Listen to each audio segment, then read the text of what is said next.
lineup, Yordan Alvarez, Alednis Diaz, who is red hot since coming off the IL, and Kyle Tucker, quietly having a great season. At third base, Robel Garcia, he was a late addition. Yuli Gurriel, who's been their hottest hitter, was a late scratch with neck stiffness. And then Martin Maldonado does the catching of Lance McCullers. The Indeed player resume, taking a look at Walker Buehler, who is third in the league in wins. He's second in the league behind just Freddie Peralta in ERA. It's a race for the Dodgers against the San Francisco Giants, and of course pushing them a little bit is the San Diego Padres. But for Walker Buehler, it could also start the beginning of a Cy Young race. He always loves pitching in the big games, and boy, if it didn't feel like a big game in the build-up, it certainly has since the gates opened up and a packed house is filed in.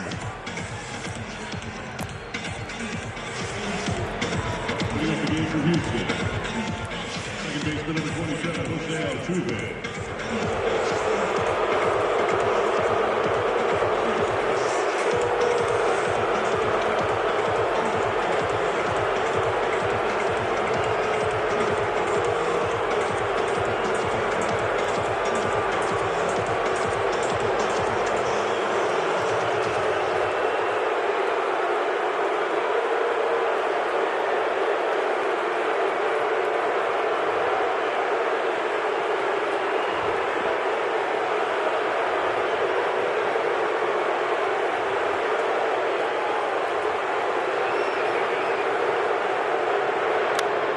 Altuve hits the first pitch of the game down the line and foul. Off we go with strike one.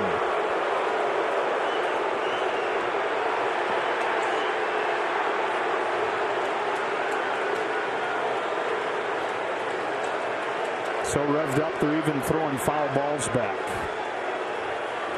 As the Astros have to face the Dodger Stadium fans for the first time since the sign-stealing scheme was uncovered.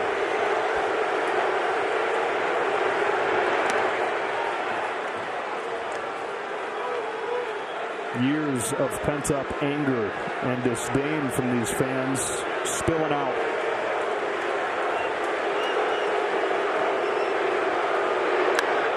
Line drive, base hit, center field for Altuve.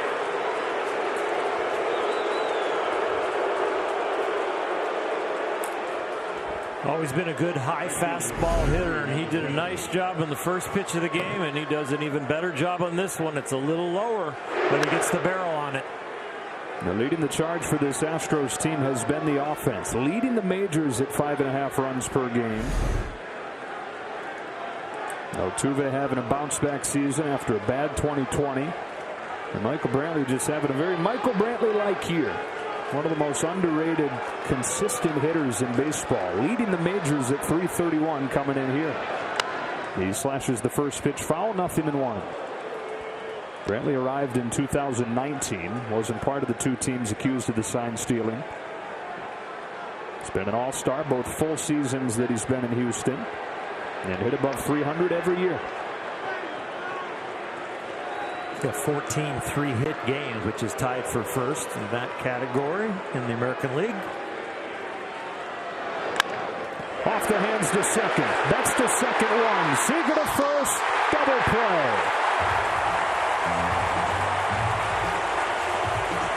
It is the first double play in the first inning that I've ever seen a standing ovation for. This is unlike anything I've ever seen in the regular season.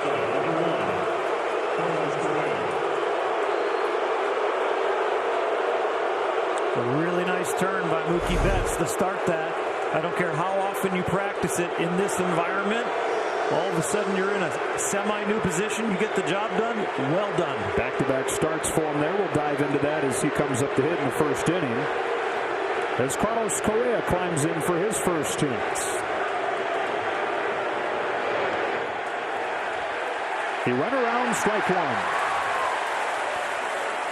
Only two Astros as far as position players in the lineup tonight who were part of the 2017 team. Altuve, who heard it to lead off the game, and now Correa.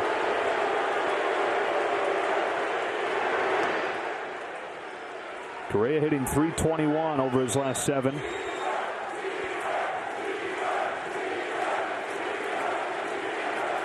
Pitching in this situation, the stimulus hits you and the adrenaline hits the hitter. I like the off-speed stuff to start this at bat.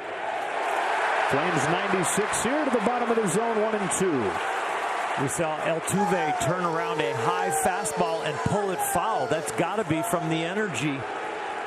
You really want to pull the string when all of a sudden the hitter's the one with the energy.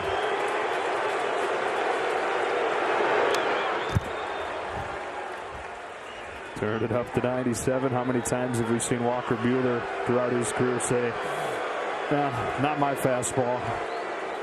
Exactly. I like the slider. I like the curveball right here. He'll get quite an ovation if he puts him away. 1-2.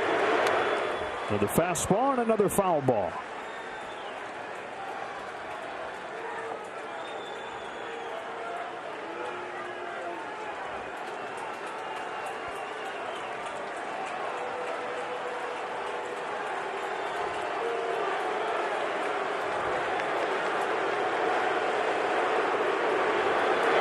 Breaking ball strikes him out.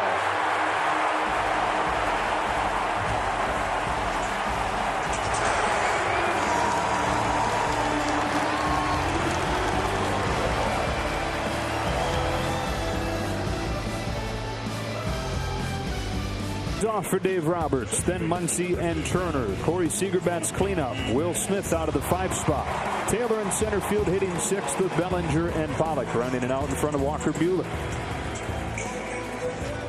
On the mound for the Astros tonight, Lance McCullers Jr. is having a fantastic year. He's 8-2 with a .323 and a .199 average against, second only to Carlos Rodon in the AL. 18th start, missed a full month with some shoulder issues. Also had Tommy John back in 2019. His first pitch of the night is in there, strike one. Now Mookie Betts, first game back on Sunday, 2 for 5 with a home run. The Dodgers' 15th consecutive win when Mookie gets multiple hits.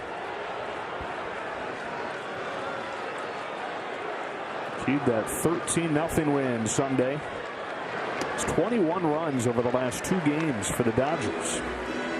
And now, as Mookie talked about after that game on Sunday, time for the team to play with a better sense of urgency. So that's what they did so well last year.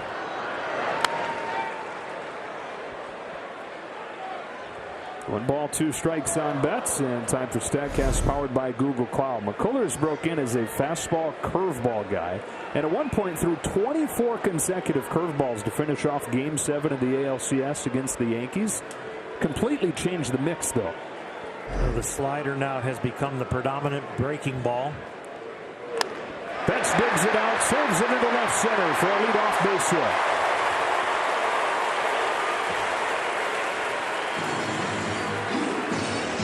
Mookie does a great job staying on this changeup. You can see that he's full, but he's got enough swing left to get to it.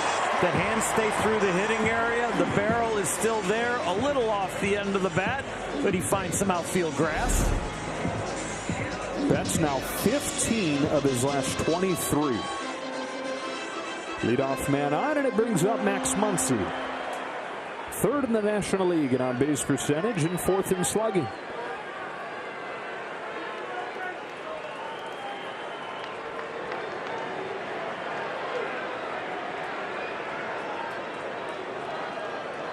Good lead at first for Betts as McCullers deals and Muncy takes the ball. Love the energy in the building. And this might, for every Dodger, define what trying your best and your hardest is in a new way. When you feel this from the crowd, you actually feel like, oh, there is another level I can go to. And they're going to need that to catch the Giants. The importance of every single game will have to be at the energy level that they're feeling in this game and tomorrow. Speaking of those Giants, how about them D-backs? 1-0 Arizona, second inning. A 2-0. Muncy watches strike one. The other thing a game like this gives you, when you have all the adrenaline and the energy in the building, is it lets you know that you're in good enough shape to go that hard that long. I can go 9 innings. I can hustle. I can mentally have endurance throughout the whole game completely. I'm never in cruise control. Muncy's taken the first 4, 2 balls and 2 strikes. One of the most selective hitters in baseball.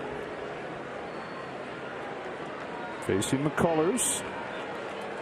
After the leadoff single from Betts, here comes a 2-2 pitch. Muncy swings and misses. Strike 3. Turns the fastball up to 96.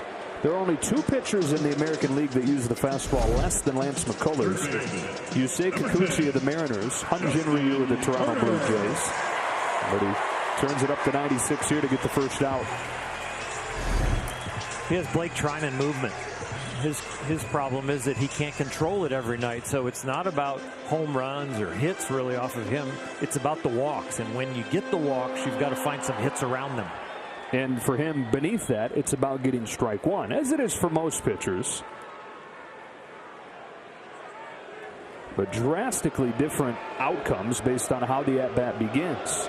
Strike 1 on Turner, which is a huge deal for McCullers. When the at-bat starts 0-1, 370 OPS for the hitters, that gets you sent to the minors. When it starts 1-0, the hitter at the plate becomes an above average major league hitter with a 790 OPS.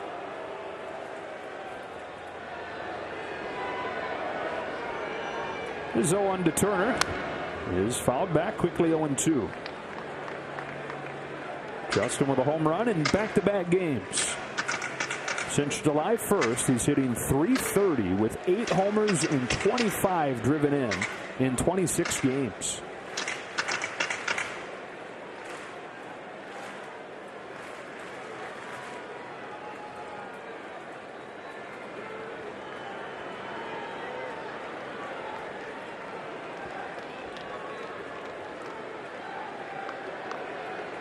.2.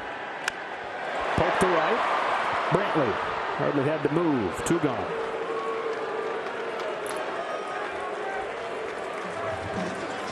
A good hand here coming for Corey Seager. Shortstop, number 5, Corey Seager. First games at Dodger Stadium since mid-May when he suffered the broken hand. Returned this weekend in Arizona and looked good. He went 3 for 10, reached a couple of times on walks. Has not skipped a beat. His approach at the plate, swinging at strikes, hitting the ball hard. That's at first. 2 gone. McCullers comes home and Seager takes ball 1. We talk about there being just 2 Astros in the lineup tonight that were part of the 2017 World Series team. Dodgers have 6 active players from that team, plus Clayton Kershaw. 2-0. And Corey Seager, one of those guys.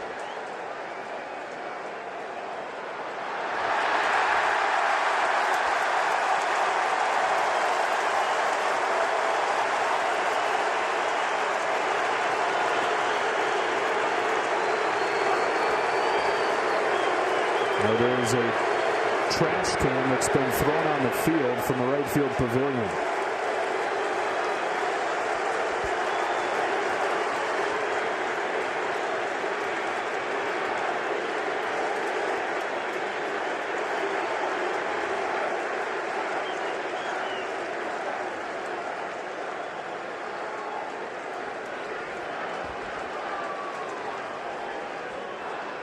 On a 2-0 from McCullers. Seager fouls it back, and it's 2-1. Corey has had some stretches throughout his career, been well documented, where he's had months and months at a time where he's not been able to play. And this guy just loves playing baseball, loves to hit. Really miserable times for him when he's not healthy enough to play. It was a ton of fun for him this weekend in Arizona to be back. Looks like McCullers might have gotten squeezed a little bit there. 3 balls, 1 strike on Seager, who said no matter what the outcome was of his at-bats this weekend, he was just happy to be back at it. Betts at first with 2 gone, and a 3-1 pitch that Seager watches miss. Ball 4.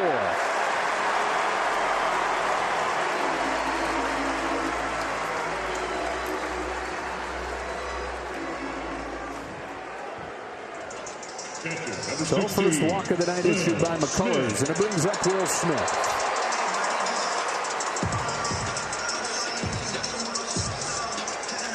Who has knocked in 16 runs in 12 games since the All-Star break.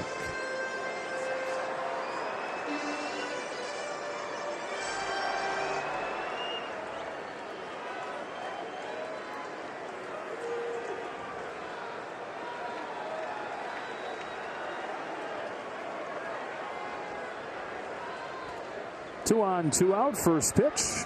Strike 1. Will Smith probably drawing on the experience from last year through the playoffs and World Series with his environment here today. Probably rekindles some memories of all that adrenaline and all that fun. Been so good in these situations this year, especially lately. 4-12 with runners in scoring position since the break.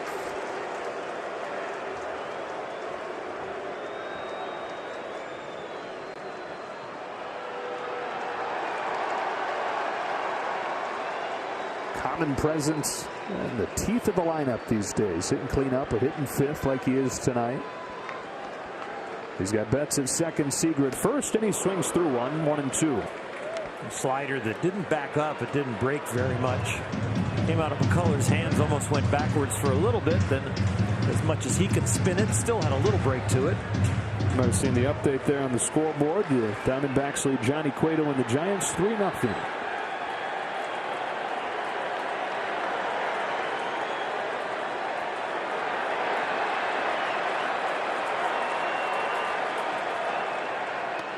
Another backup slider that gets Smith looking.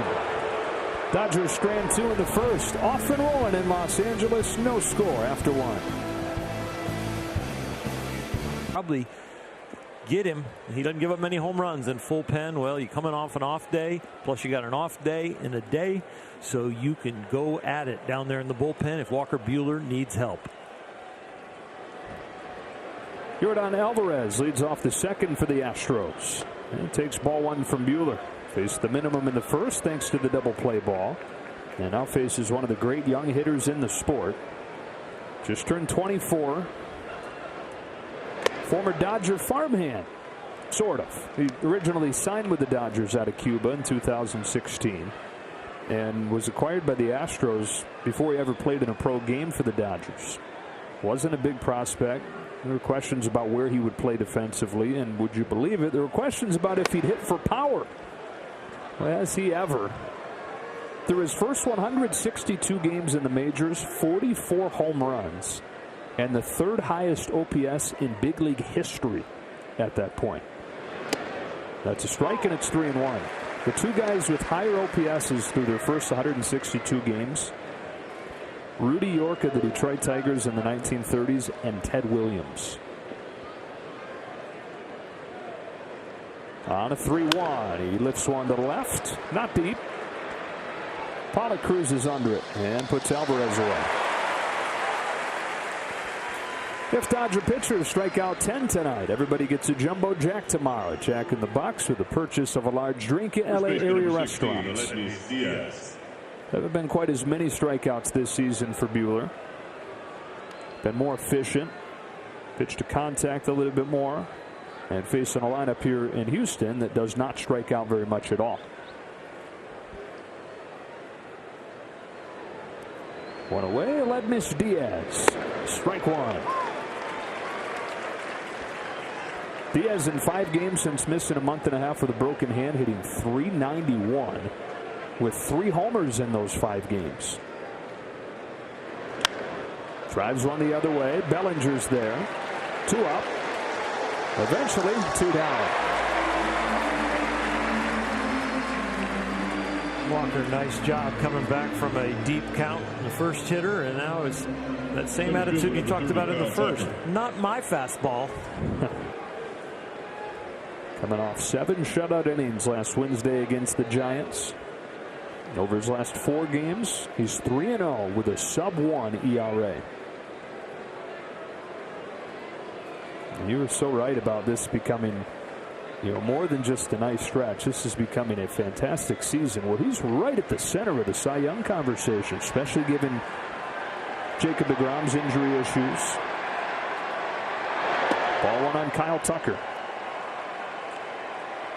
The season that you figured was coming at some point sooner rather than later. And for Buehler, it's happened here in his 5th year with Major League time.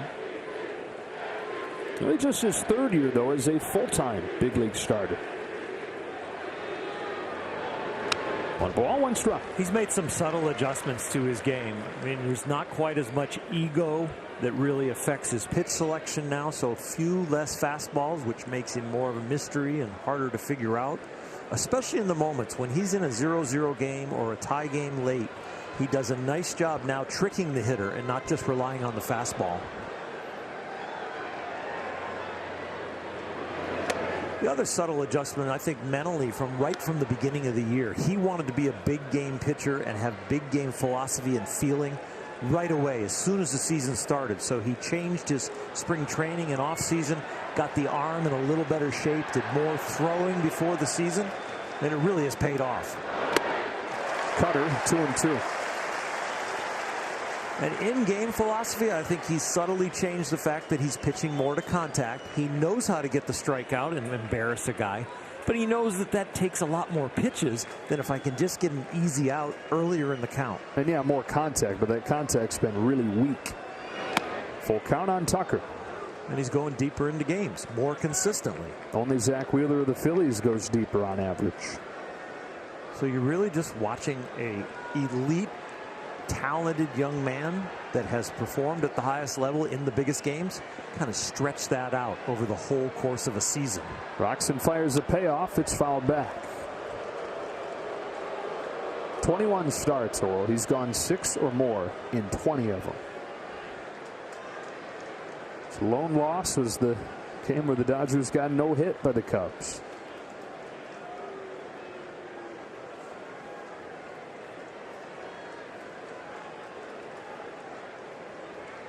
End of the first with a strikeout of Correa. Home with a 3-2 to Tucker.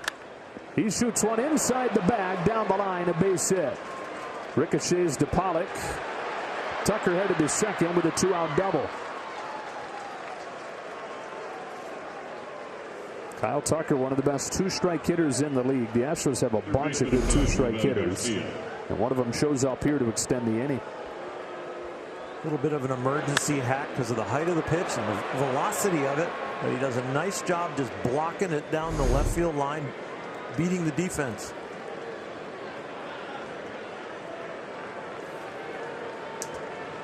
So a 2-out chance for Robel Garcia, who is the late addition to the lineup with the scalding hot Yuli Gurriel getting scratched just a few minutes before first pitch.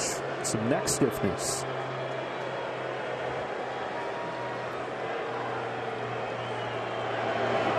Breaking ball, strike one. So instead of having to deal with one of the top hitters in the American League this year, you get Garcia, who's been claimed off waivers 4 times in the last year. There's an example right there with that first pitch curveball with a man in scoring position early. His fastball feels really good to him tonight, right? But he all of a sudden goes right to the breaking ball.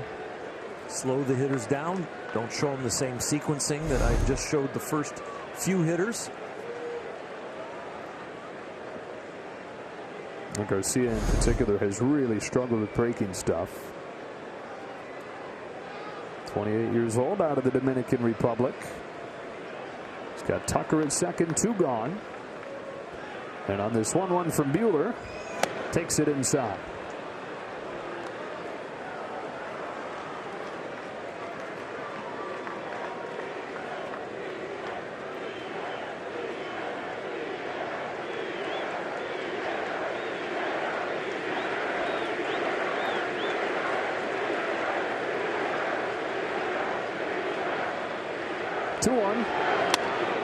Ball 3.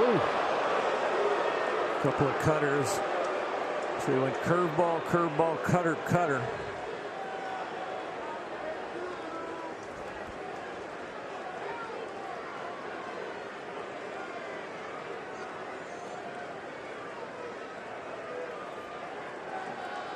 First base open, right-handed hitter on deck. He will try and make a pitcher's pitch here. On the hands, fly to the shuttle left center field. Taylor with a call and Pollock, and Taylor ultimately takes charge from center and ends the inning. And as they're starting to get healthy, you're seeing the trickle down of how that's going to lengthen the lineup. You've got this all-star hitting 6th. I mean, you've got A.J. Pollock hitting 8th, and Pollock's hitting .440 in his last 20 games.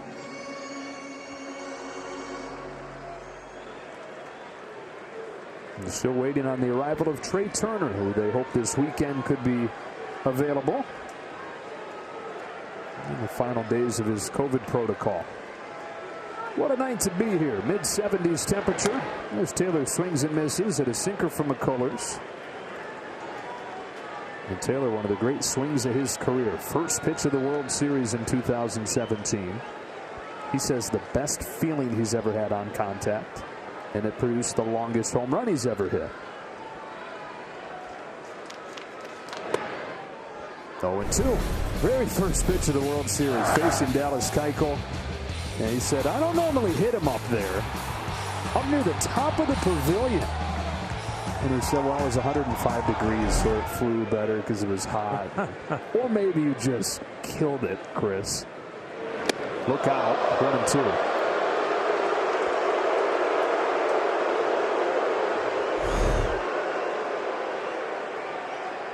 McCullers' fastball moves down, and it moves in the middle, and it moves at the top of the strike zone. It's got that side-to-side movement more than it has sink. Got him to chase the slider. That is the pitch we're talking about off of the top that McCullers has added over the last year or so. He gets that slider just to break about 8 inches. That is huge movement in comparison to the two-seamer that runs about 1.5 feet. 3 of the first 4 outs from McCullers have been on strikeouts. And now Bellinger. First pitch is inside, ball 1. Bellinger making his first start of the season in right, with Betts starting again at second base, which was somewhat of a surprise given conversation over the weekend. The plan was just one game to ease Betts back on the artificial turf in Arizona, but looked good there, felt good there, and is at his best, feels at his best when he's not running around at this point. That's when the hip is bothering him most. So at least for the time being, until Trey Turner is back and ready to go, could see more of Mookie at second.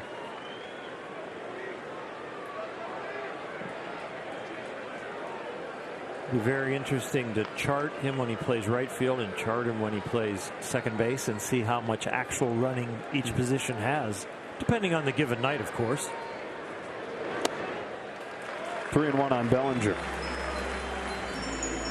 And then it would take a lot longer time than I think we're going to have, and a lot bigger sample, but to see how the production lined up. Right. Nights when he was at second versus nights when he was in right.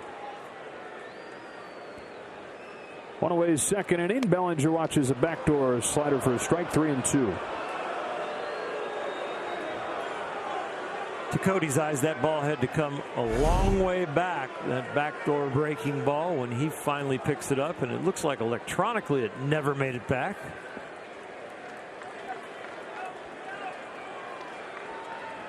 Trying to turn the page on a rough month of July. Cracks his bat on a flare left side. Heave of a throw, won't get him. Bellinger's been racking up those infield singles the last few days. He's got one here. And the Dodgers have a one-out base runner. Last 3 hits for the MVP infield singles. Like the very first hit of his career. Exactly. This one with a little fading action to it over there. The arc of that ball, you're not going to get that speedy runner.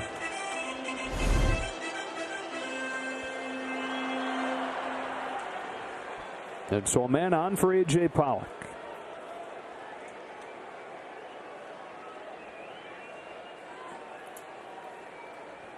This recent tear that he's been on, that .304 average, good for 7th in the league. Takes strike one from McCullers. He's reached in 20 games in a row, and he's hitting .447 in that time. Saying he's hot doesn't really cover it. Saying that he is swinging the bat the best I've seen him swing as a Dodger, that covers it. And he's swinging at strikes and covering the breaking ball. Scott Bellinger at first with one away and an 0-1 pitch. Very high, 1-1. We talked about it over the weekend. He says, some minor shift in approach, being more disciplined, selecting a spot where he wants to be aggressive, and then going all out to be aggressive in that spot, but not budging from that spot.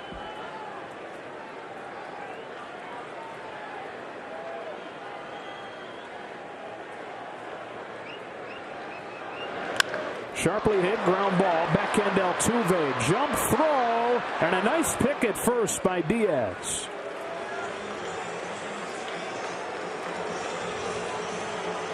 Altuve with a heck of a play going away, and a good pick from Diaz. To second goes Bellinger, 2 out.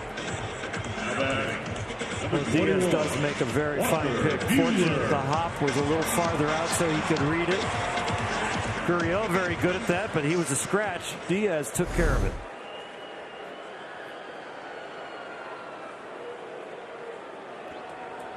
So the 2 out chance belongs to Walker Buehler.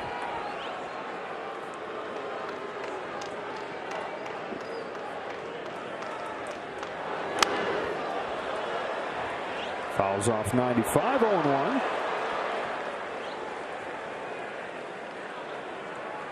Well, that dang offer's still going for the pitchers. Yeah. Creeping up to 20, I think, maybe more. It's past 20.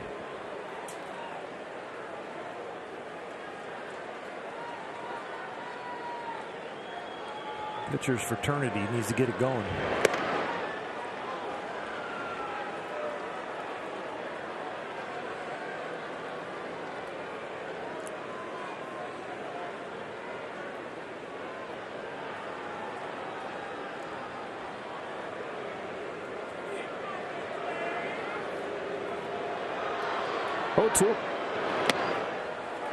Takes a ball. It's 0 for 28 for the pitchers, which is normally not that noteworthy, but they've been pretty darn good.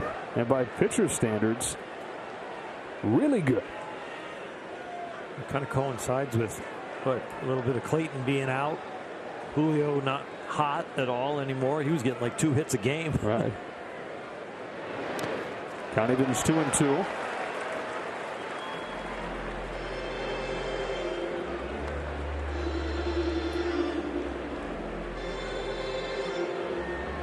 Walker can just hit a solid fly ball to the outfield, he's got a chance, because they are pinched in a big way in the outfield. See outfield depth you play in the bottom of the 9th, right? Tying run, less than 2 outs on 3rd. We've seen him do it before. He's hit it over the fence. He's worked it full after falling behind 0-2. And again, walks have been not just the biggest issue, really the only issue that Lance McCullers Jr. has dealt with this season. Worst walk rate in the American League. That's waits on deck as Buehler waits on a 3-2. He hits a Baltimore chop back to McCullers, and that will do it for the Dodgers in the second.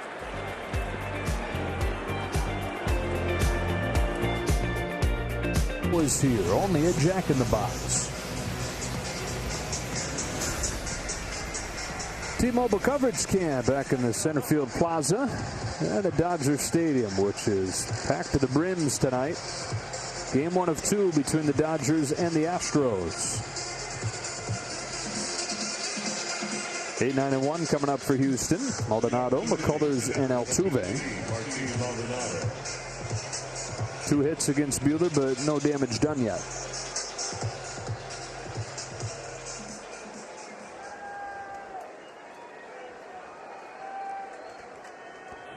The catcher, Martin Maldonado. Sorry, Joe. No, go ahead. Everybody's starting to settle into this game. The fans, Walker Buehler, McCullers. Little different vibe now. It's kind of settling in to see who breaks on top. Until it goes back to the top of the order. Well, two hitters. Yeah. There are different upbeat times. Yeah. 1 ball, 1 strike on Maldonado, who is very valuable as a defensive catcher. Had to hit for some power, especially lately, but overall not a great offensive player. 34 years old in his 11th big league season. It's his second stint with the Astros.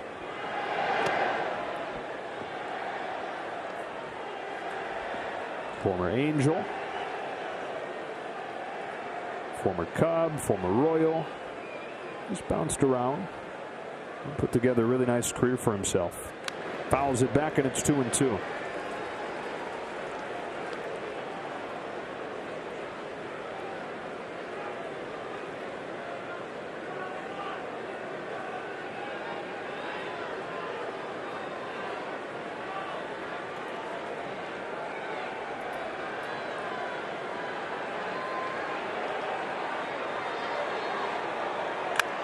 Line drive right center, base hit from Maldonado to lead off the third. It makes its way to the base of the wall. Maldonado to second with a leadoff double. So his good stretch of slug continues.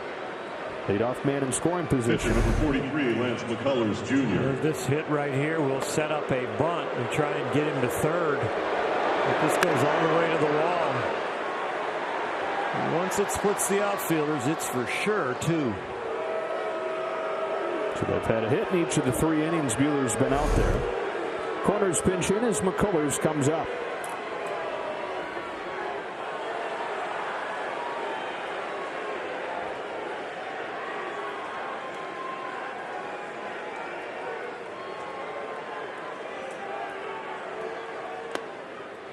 Bunted through it, strike 1.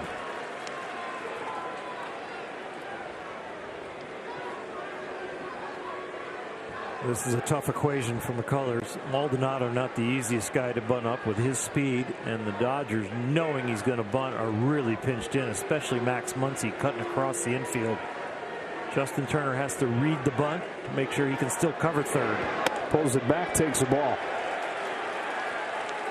That, and he does not have a sacrifice bunt in his career. Obviously, the entire career spent in the American League. And Walker Buehler's on the mound. All those things scheming against him. With Altuve in the top of the order coming up next.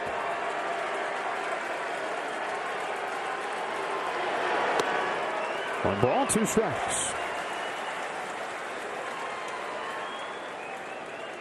The league against Buehler this year with runners in scoring position hitting $178. He was acting like he's going to swing on that 1-1 count. I think you're going to throw him a breaking ball right here. Good call, Bulldog. American League pitcher doesn't swing a bat very much. Walker Buehler's curveball, where the league's hitting about, with real hitters, about 150 off of. They're 1 for their last 23 against it. Yeah. Might pull the trigger on it again, but I didn't have Walker's fastball. He might pull the trigger on that too. He went with that. That actually might have been a cutter, but something hard. 1 away for Jose Altuve.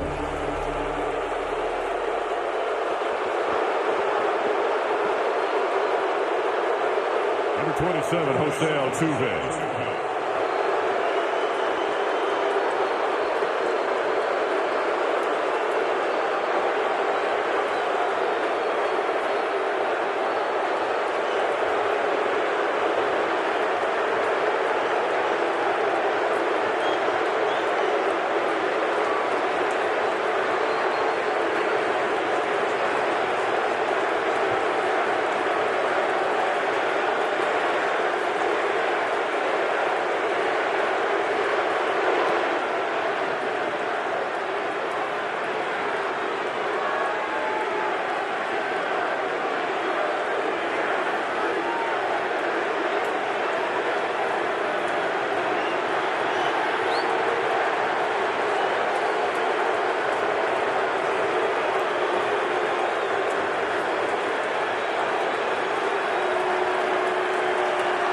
There's a trash can on the field.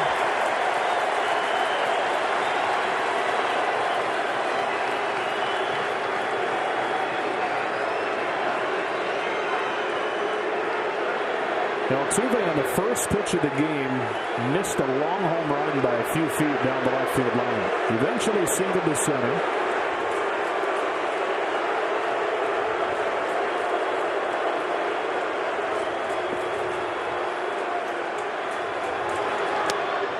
Takes inside and it's 2-0.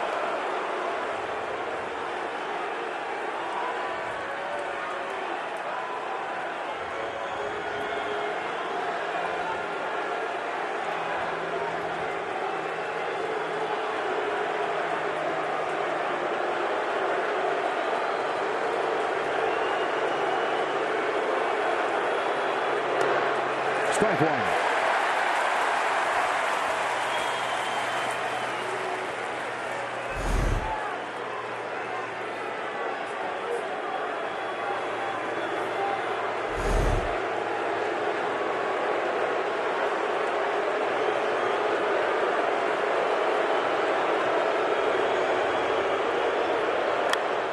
Altuve to left center field. Pollock is there for out number 2.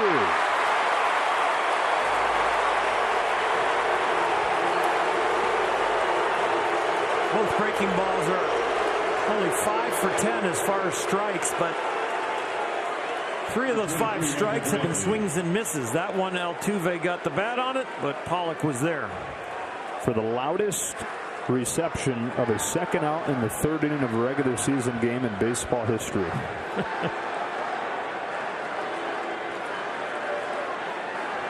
Not out of the woods yet. Major league leader in average among qualifiers, Michael Brantley at .330. Credited with double play his first time. Catcher Maldonado at second with 2 gone, and Brantley takes the ball.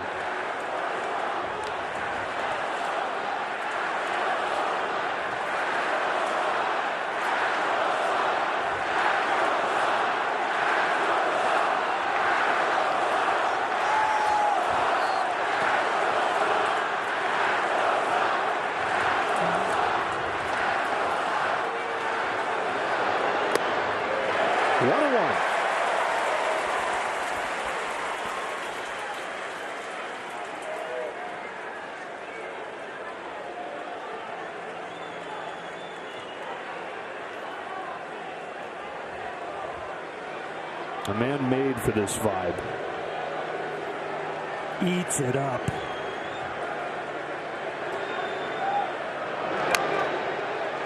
One ball, 2 strikes. And in the midst of all that, can pull the trigger on a changeup, and an outstanding one. When you can take moments like this and take the adrenaline and feed it into exactly what you need, that's when you become a big game pitcher.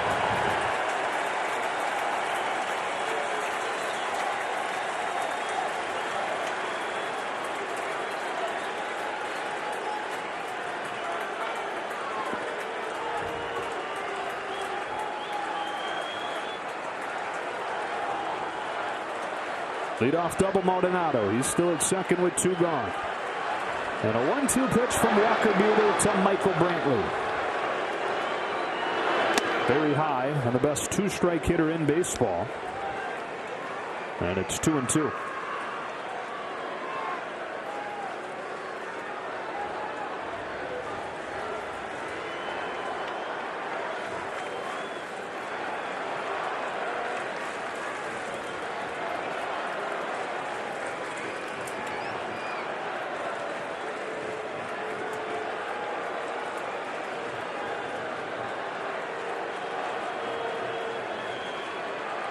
Here it comes.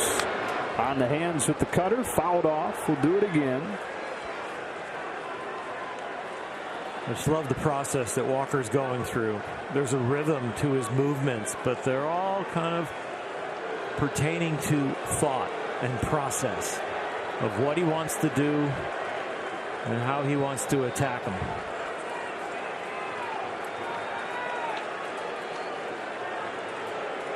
Looks pretty in control, doesn't he? Fires another 2-2 in the dirt, kicks away from Smith. Maldonado takes third. On deck, Correa as the count goes full on Brantley.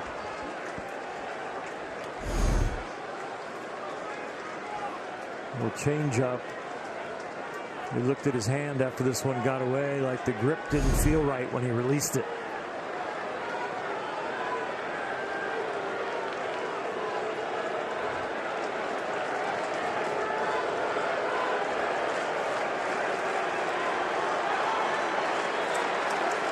The cutter got the double play. He definitely has a good feel for that. I would say that's the first pitch he might default to. The second one might be the curveball. 3-2. It is the cutter down the line, and the Astros strike first. Brantley into the corner with a 2-out, 2-strike double. 3 of the 4 hits for Houston have come with 2 strikes tonight, and it's 1-0 in the third. It's a very professional at bat, remembering what he got you out on, knowing the situation right here that he might go back to the well, and Brantley was ready for it. It didn't cut all that much. He got it in a decent spot, but against a very good hitter that got the barrel on it.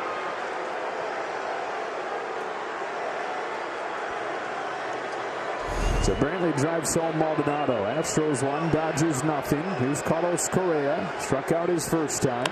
And lifts this one off the end of the bat. And the seat, strike 1.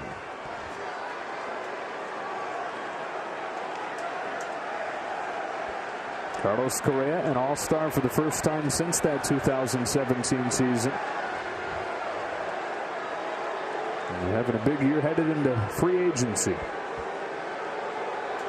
It's a lot to lose or gain for him this year.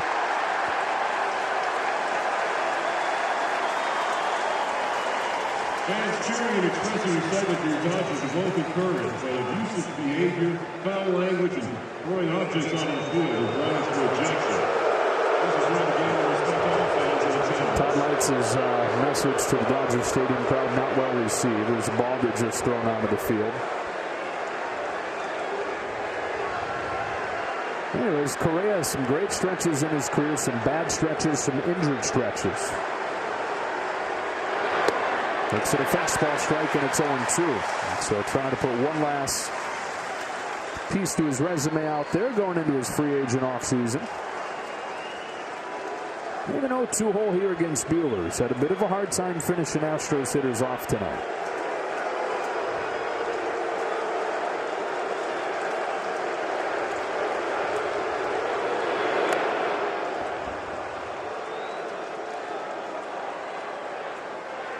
He went to the well with the cutter with Brantley. He got Correa out on a swing and miss with the slider. If he does go back to the slider like he just did and wants to use that as an out pitch, you've got to make a really good one. You can't train these hitters that that's the only place you'll go. Fastball up by the hands. 2-2. That pitch will help the slider away. Yeah.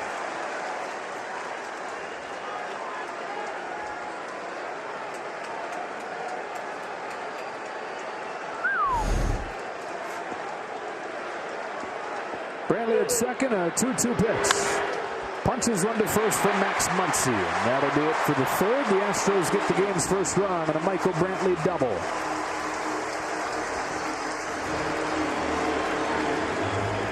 Tickets.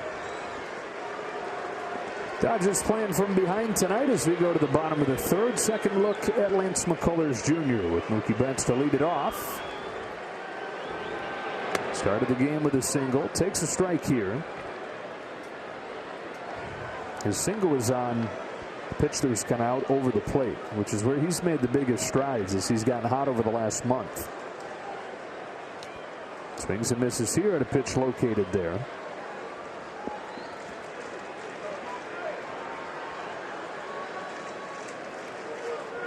Well, he had kind of lost the outside corner, really. Whether it was a swing and miss at it or just get called out on it. And a fly out and a pitch there. One gone in the third. He says it corresponds with just a small tweak to his stance where he's widened out his feet some. Feels more on balance, not cutting himself off, and just simply feels like he can get to those pitches with authority with a little more solid base.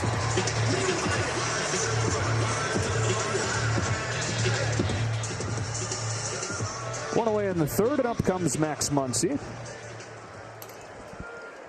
Baby Sophie doing great. Couple weeks old now, sleeping well, 3 hours at a time. And Mom Kelly happy and healthy too. But Max is loving being a dad.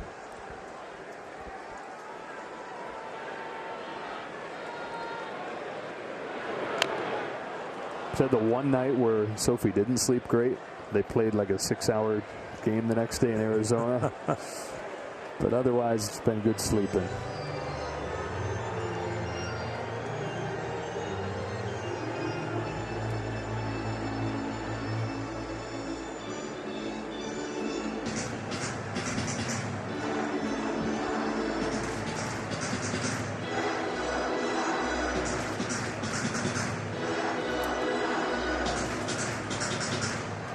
Strike out his first time, one of the 3 for McCullers so far.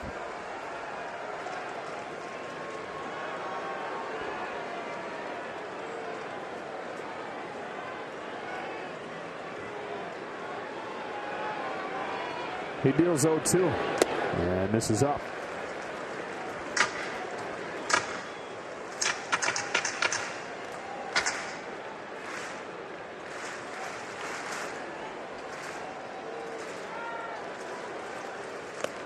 Two and two from the former first-round draft pick out of high school in Florida. It was back in 2012 when the Astros were in the middle of losing 100 games year after year.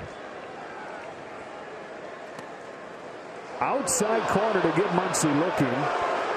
Going to call up home plate umpire tonight. Ryan Addison rings him up. Cody Bellinger had a ball like this called on him.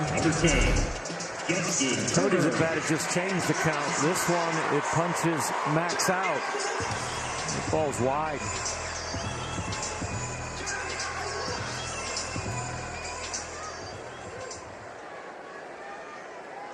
Addison, who had a little playing career himself, mostly in independent baseball. Not making any friends in blue with those couple backdoor sliders that he's called strikes. That's a strike on Turner.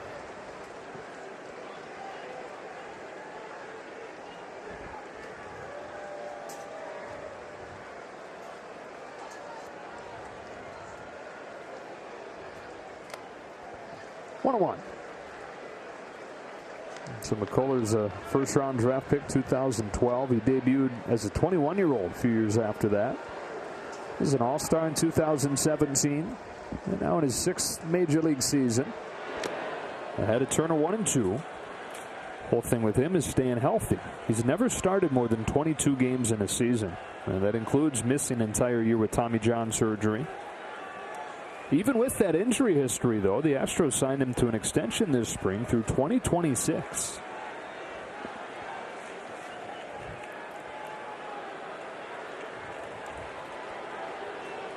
'27-year-old from Tampa, Florida, deals 1-2 to Turner. It's in the dirt, ball 2.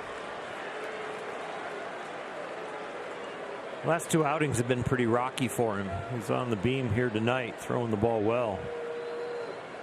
Only 11 innings pitched in those 2 outings. Both outings he gave up 4 runs. He's got tremendous run support throughout the whole year from this Houston offense. He gets Turner swinging. Back-to-back Ks to finish off this third 5 total tonight for McCullers.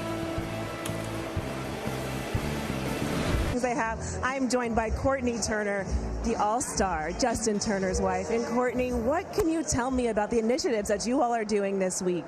Yeah, so we have a couple ways that you can help support the LA Dodgers Foundation this week. Whether you're a fan at home, you can participate in the Spouses Favorite Things basket. So the players were able to come up with their favorite items, like this bat, and their snacks, favorite movies, favorite video games, college apparel, anything you can think of is in there. And then if you're coming to the game tomorrow night, we have our mystery bag fundraiser, so you can purchase an autographed baseball from former players and current players. We'll be out in Center Field Plaza, Left Field Plaza, so for $60 autographed baseball, you can get 2 for $100. Well, thank you so much, Courtney. There is so much going on in Center Field Plaza and Left Field Plaza, so fans, make sure you get out here, not only for a really good game, but also to support our players and their wives.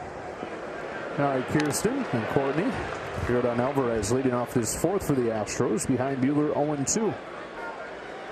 Heart of the order, Diaz and Tucker to follow.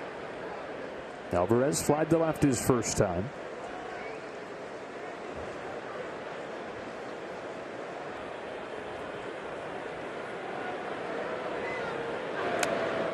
It's 1-2. Well, that run allowed last inning snapped a string of 15 straight scoreless for Buehler. Back to the first inning 2 starts ago.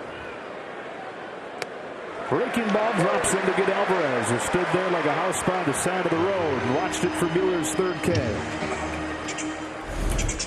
Hammer time. And that is a good one. Look at that thing tumble.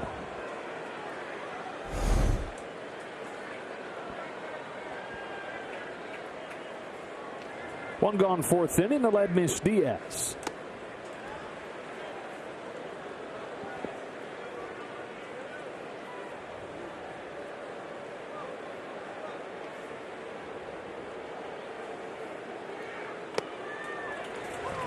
One and one. There are hard throwers that are effectively wild, and then there are hard throwers that can dot an I. Walker Buehler's one of those guys that can dot an I. When he is locked in, it just looks like he dials it up, puts a dot where he wants it, and the ball just follows. We've talked about this before, but you've got your bucket of guys that are power guys. You've got the bucket that are command guys, and then you got the tiny little bucket that are both. Guy tomorrow night's pretty good too, Max Scherzer. Yeah. Hey, Max Scherzer pitching for the Dodgers tomorrow, huh? Yeah. Yeah. A little out-of-body experience just watching him. Diaz reaches out and gets that one into shallow left field for a base hit. The Astros have had at least one in all 4 innings. Yeah, it's going to be fun to watch Max pitch. It's fun to watch Walker pitch tonight, and this is an outstanding pitch. It just was unfortunate for Walker how it was hit, the angle it was hit, the velocity it was hit, and it all just fell the wrong way. Hardest group of hitters in baseball to strike out. Have gotten 4 of their 5 hits tonight with 2 strikes. Runner at first, one gone. Here's the former 5th overall pick of the draft, Kyle Tucker. It was in 2015 where Dansby Swanson went first, and then the Astros got Alex Bregman second. Same draft, Walker Buehler went 24th to the Dodgers.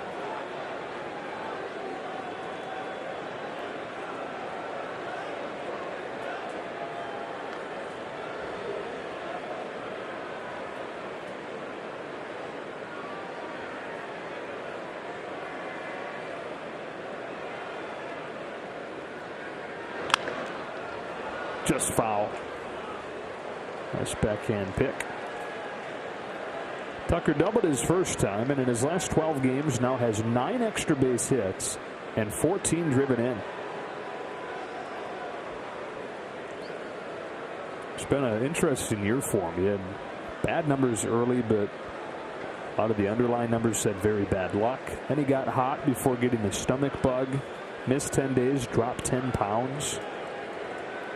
But since coming back from that, he's been one of the best hitters in the American League. Top 10 in both average and OPS over the last 2.5 months.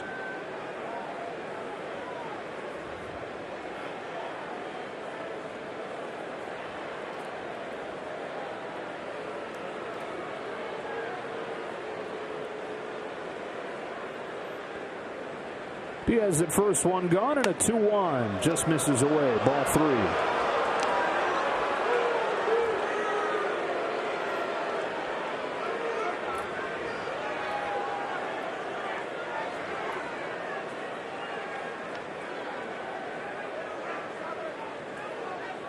That's the corner that's been a little wide for the Dodger hitters, especially with the backdoor slider. But Walker didn't get a call there, just off the plate with that fastball.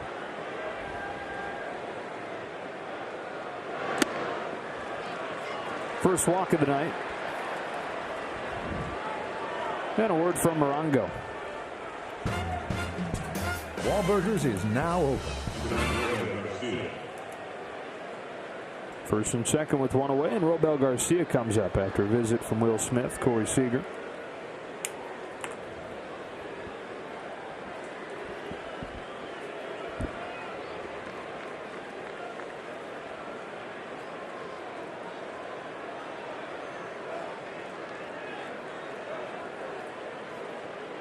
We got the blooper on a good slider away, and now the walk. We just got to get back in the strike zone. Don't be shy about the strike zone. They are not hitting the ball that hard off of you. They just had some good fortune so far this inning. Some you created with the walk, and some they created with just flicking the bat at it.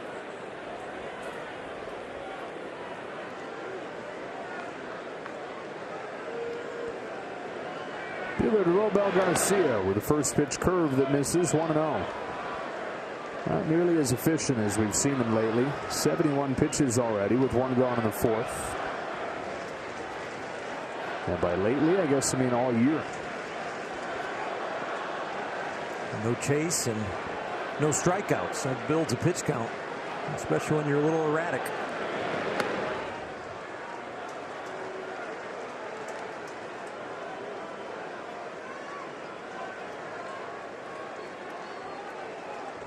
What you got to worry about right now, or think about on the positive side, is one pitch can get you 2 outs. Get that ground ball.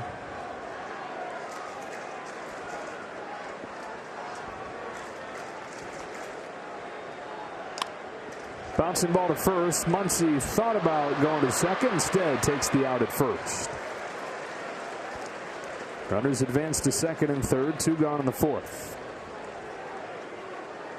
Definitely a risky play to go to second. Could you record the out? Yes. But would there be some risk to really turn this into a crooked number inning? Yes. Get the out. Give Walker Buehler 2 outs.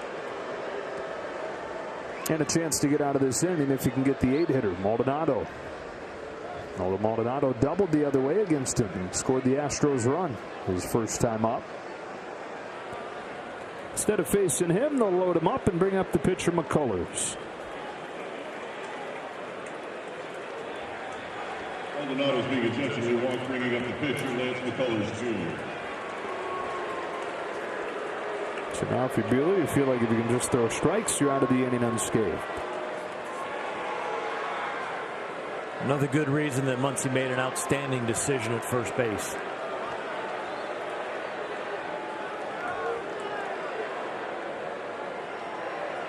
Good baseball clock, good baseball mind. Getting enough sleep at home. So good baseball clock, good baseball mind, good baseball baby. Yeah. Baseball mommy.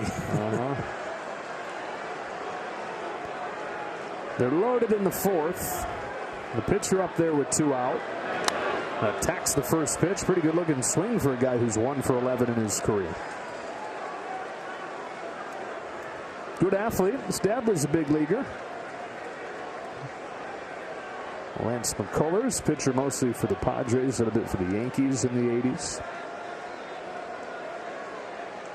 Mom was a tennis standout at LSU.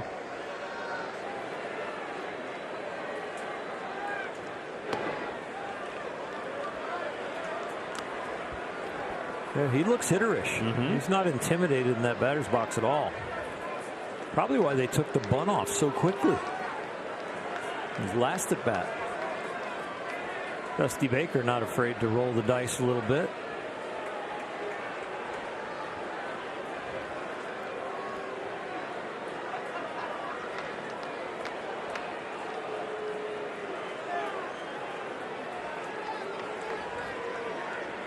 Bases loaded, 4th inning, 1-1. Pinpoint, 1-2.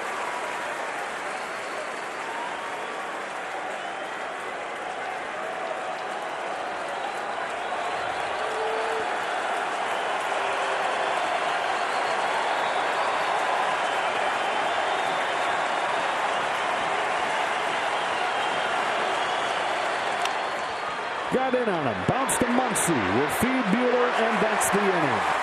Let's go to the bottom of the 4th. The Astros 1, the Dodgers nothing.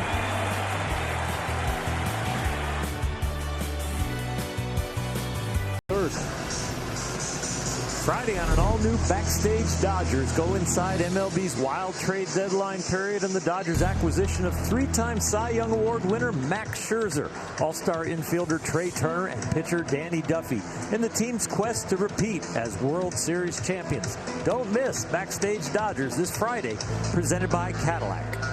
Scherzer for the Dodgers. Jake Odorizzi goes for the Astros. That, by the way, is a half an hour earlier start time tomorrow. 6:40 first pitch. Oral. Just making sure.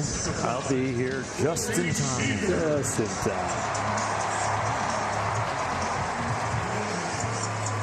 Seager, Smith, and Taylor coming up against McCullers, who worked a 1-2-3 third inning. And he struck out 5. He's walked 1. Dodgers have managed just 2 singles against him. Betts and Bellinger. Seager drew the lone walk. First pitch of the 4th. Foul and strike 1. Another one of those sliders that's been so effective for McCullers. Dodgers are 1 for 7 with 4 Ks off that slider. And you don't blame him. He's throwing it a bunch. Usually about a quarter of the time. Tonight more than 40%. That is slashed up the middle. Tough bounce. Nice play on the short hop by Carlos Correa. 6 at 4-3. 1 gone in the 4th. Number 16, Will Smith. Nice job reading the hop and then giving with it like a shock absorber. Start low and then come up with it.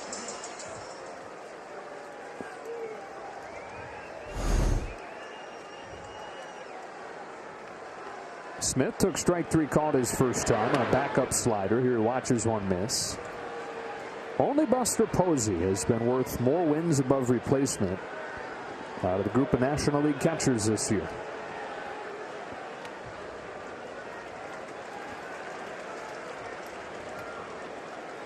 Only Posey has a higher OPS. And a young backstop out of Louisville, who on 2-0 takes ball 3.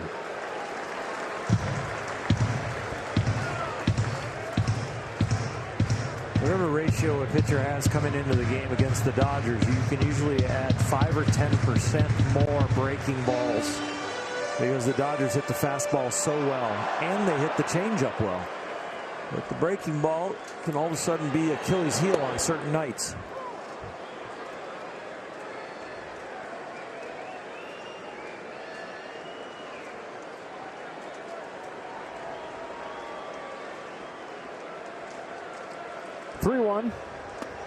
Ball 4. Second walk issued by McCullers. Download the MLB app and get in-game video highlights, live pitch-by-pitch, breaking news, player updates, stats, leaderboards, and more for your Dodgers and the rest of Major League Baseball. Dodgers looking for their first hit tonight with a man on base. They're 0 for 5. As Taylor comes up. Strikeout victim his first time. Number 3, Chris Taylor.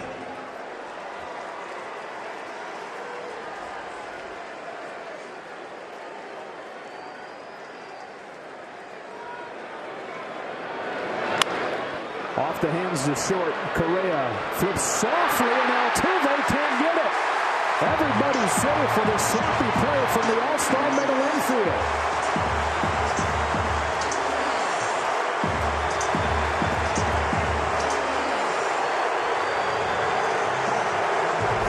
The Dodger fans could not have a better pair mess up a play than these two.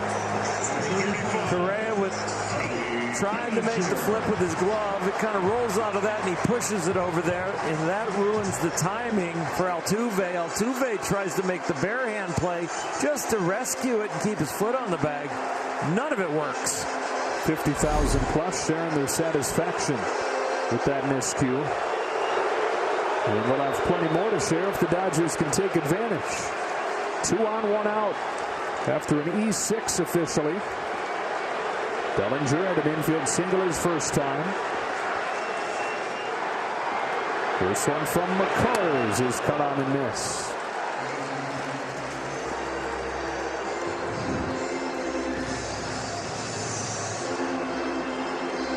Cody's lone home run since coming back is a breaking ball down and in. Well, he's had 2, but the breaking ball down and in is a place where he can get the barrel. The other thing is McCullers' fastball is real hard for him to use to jam Cody. It's going to run away from him, and Cody can handle that pitch. So this is a pretty good matchup for a guy who has really struggled. Just barely hit over 100 in July. He's looking to get out. This is not a bad matchup for him. So they'll talk about it. And a word from Jack in the Box. With triple the beef, triple the cheese, and triple the bacon. My $6.99 triple bacon cheesy Jack combo only at Jack in the Box.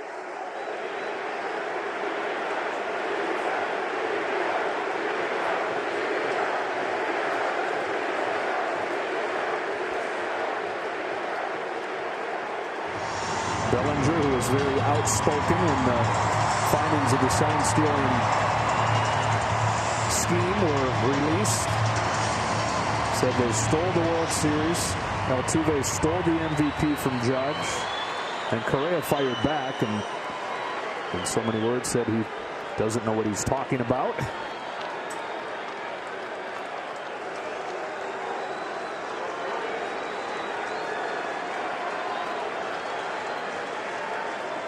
Smith at second, Taylor at first. Bellinger hits one in the air to center field, but he just missed it. Tucker. 2 gone. He got the mistake. They were trying to come in, and it leaked right down the middle of the plate. Number 11, A.J. Pollock.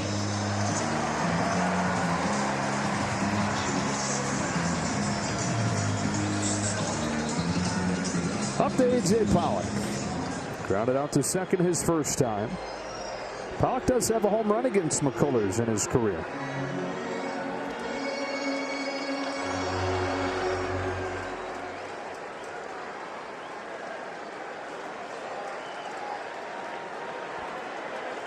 Tying run at second. Go ahead run at first. First pitch to A.J. Pollock. Taken down and away for ball 1.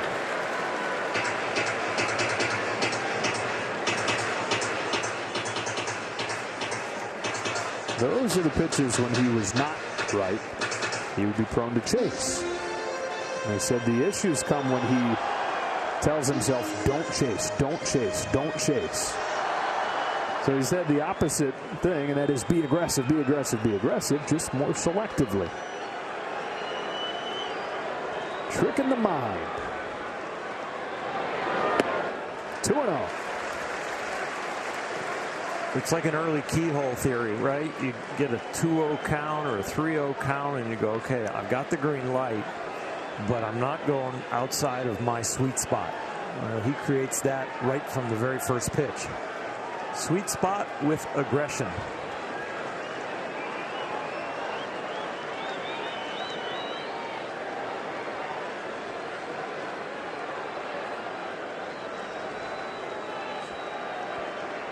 On a 2-0, Pollock takes a strike, and it's 2-1. But how many times did the old AJ take 3 pitches in a row to begin an at-bat? And 3 sliders, no chase.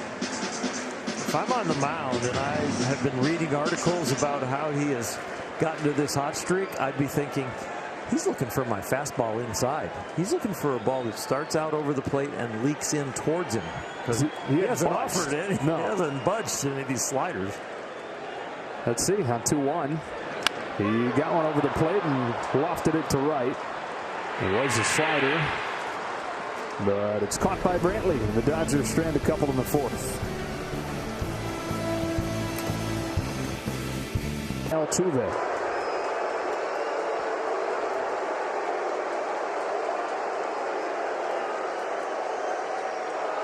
Altuve singled to open the game, line to left. He and Correa, the two holdovers in the lineup from 2017, have received the loudest receptions. 0-1.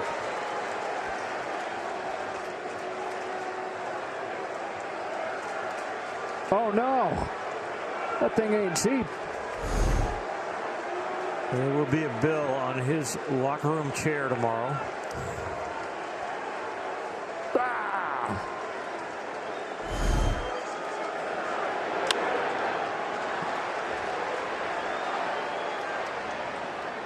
That's usually not the expensive lens. That's the protective shield in front of the expensive lens.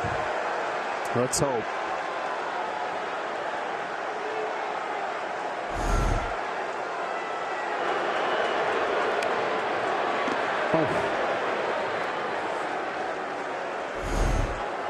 Reminds me of Joe Kelly's workout in the offseason on his changeup. That's right.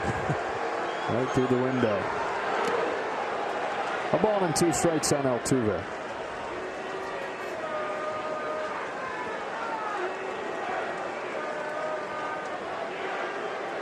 Only 3 Ks for Buehler. Couple walks. 5 hits for the Astros through 4. The 1-2. 2-2.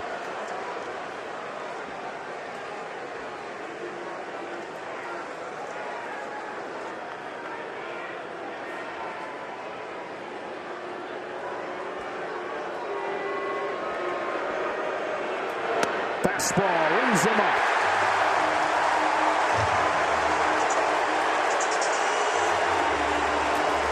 To reverse the order. They've been starting him out with heaters and trying to finish him with breaking balls, and here finishes him with the fastball.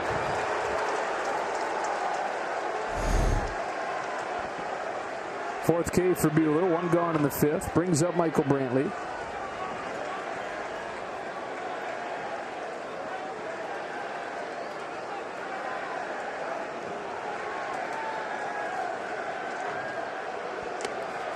One ball, no strikes.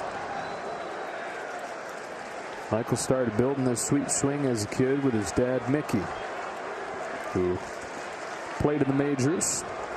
Was a minor league coach at the time in the Mets system, and he built a cage in the backyard for Michael.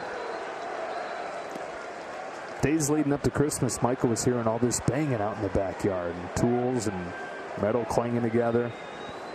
And then Christmas morning, he gets up. His parents walked him to the back door, and there it was, his batting cage. On a 2-0 from Walker Buehler, watches a fastball for a strike.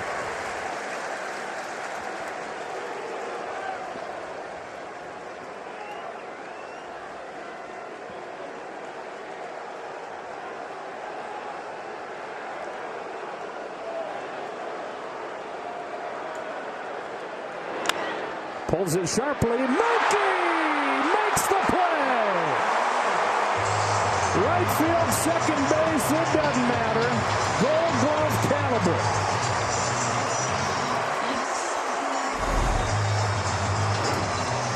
It's a bird, it's a plane, it's Mookie. There's your Superman invitation. Outstanding. So much fun to watch. And he's having a lot of fun playing it. 2 gone Correa. Check swing, strike 1.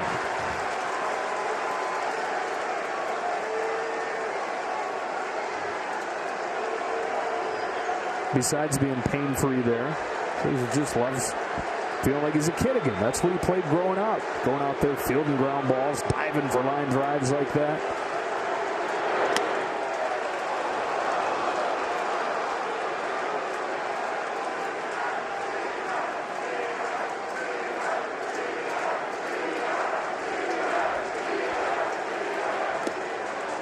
Brewer falls behind Correa, 2-1.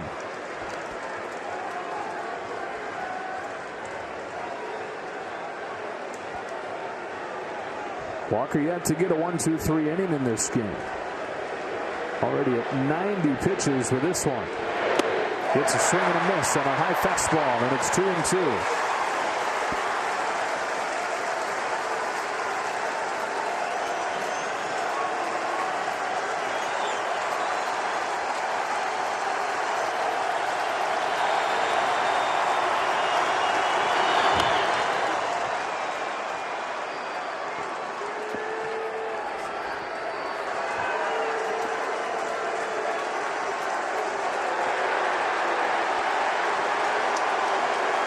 Got another foul ball thrown back onto the field.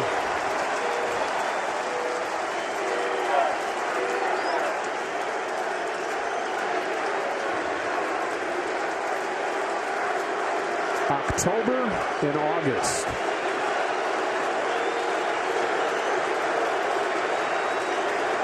Two. He stuck him out.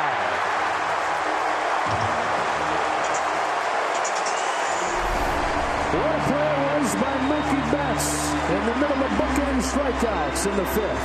Halfway home in a 1-0 game.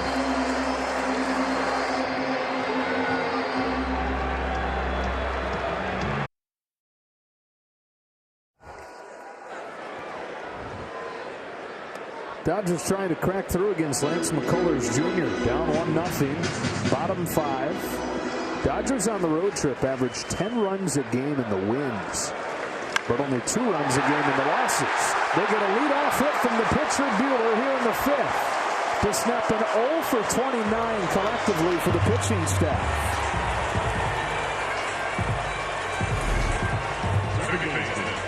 Hey, Walker. 1 for 30. It's a start.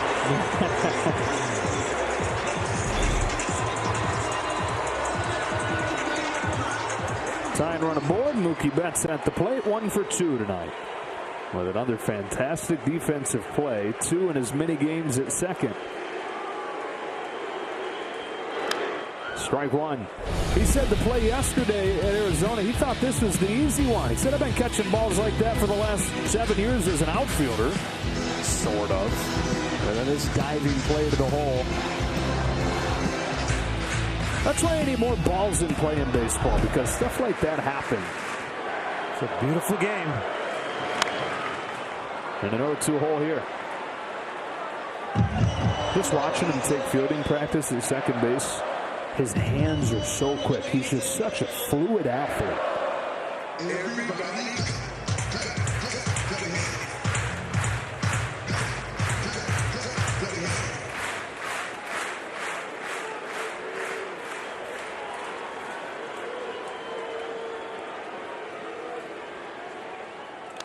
You get to see the speed, you get to see the arm when guys play the outfield, but you don't get to see the finer things, like the hands, and you get to see when he's at second. Usually you bring a guy from the outfield to have a little fun in the infield. You can immediately tell after about 10 balls hit to him, like, that's an outfielder playing infield. But not with Mookie. You actually watch him take fielding practice and play out there, and you go, that's an outfielder playing infield that could possibly win a Gold Glove at second. He doesn't look like even a routine big leaguer at second. He's definitely above average. His position coming up is blocked by Dustin Pedroia, though. So they said, we need you to learn how to play the outfield in a few weeks so we can call you up to the majors. Backup slider to get him. Been a few of those from McCullers in his 6 Ks tonight. With a left-handed hitter up there, it is a backdoor slider. With a right-handed hitter up there, it is a front door slider, and it really fools them. Starts at their front hip and doesn't look like it's going to break, but it breaks enough to catch the edge.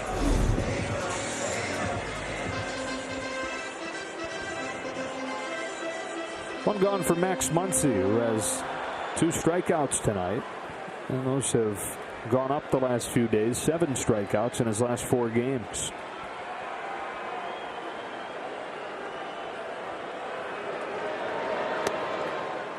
Oh, and 1.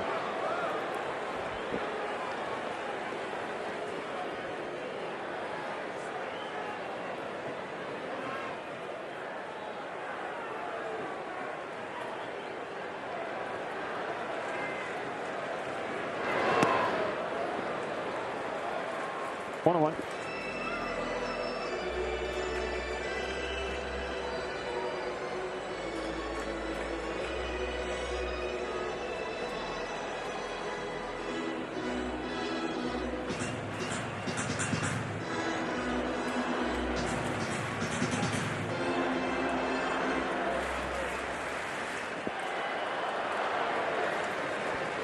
One-on-one out. The 1-1 pitch. Slashed down the line to left. Peeling to the corner. It's a foul ball.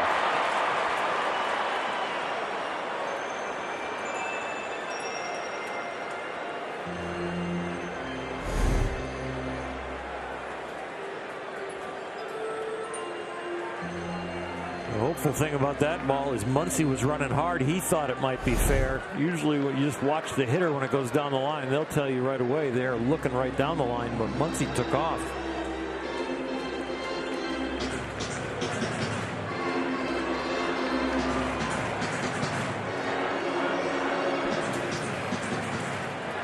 Leadoff single in this 5th inning from Walker Buehler. One of just 3 hits for the Dodgers against Lance McCullers Jr., who delivers a 1-2 and the dirt ball 2.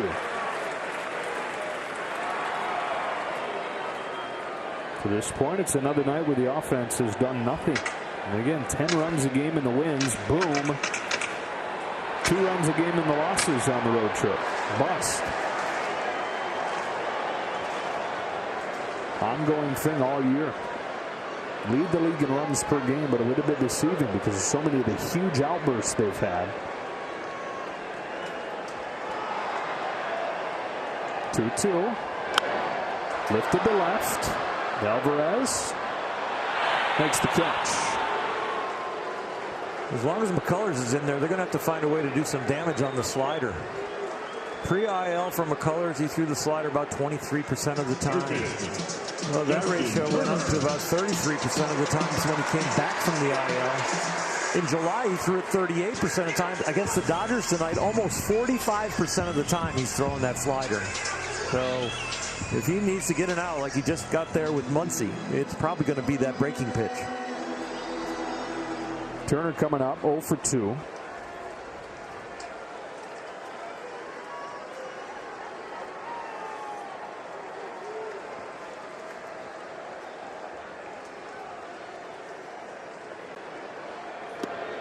Slider for strike 1. Dodgers are 1 for 10 against that pitch tonight.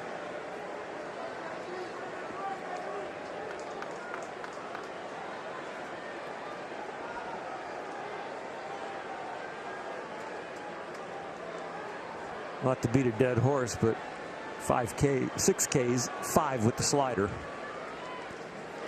And another one.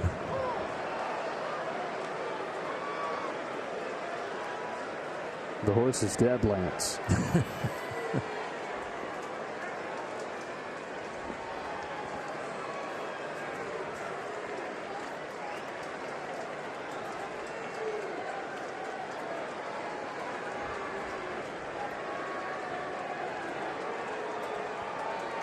To Turner is another slider. This one taken for a ball.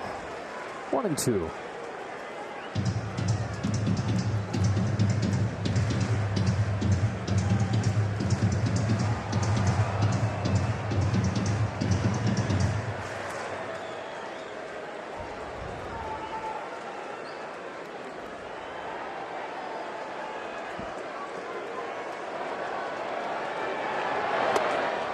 Fastball not close. 2-2.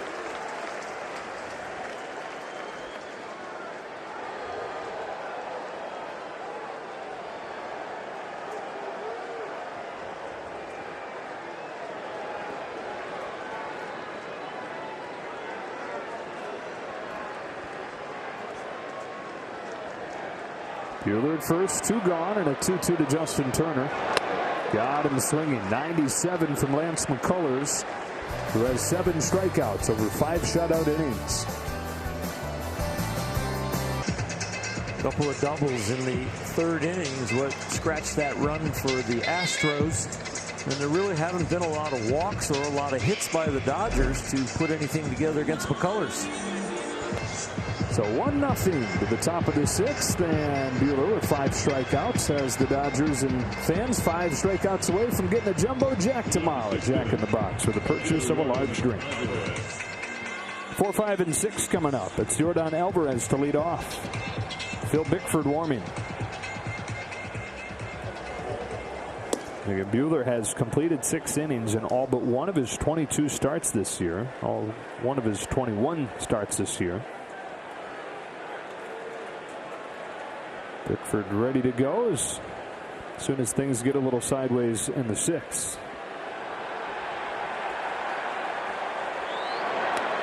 Drops in a curve for a strike on Alvarez.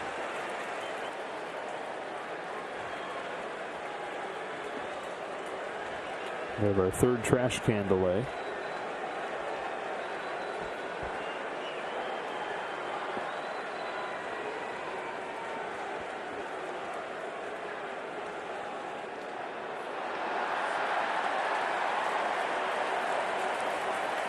And now 4th.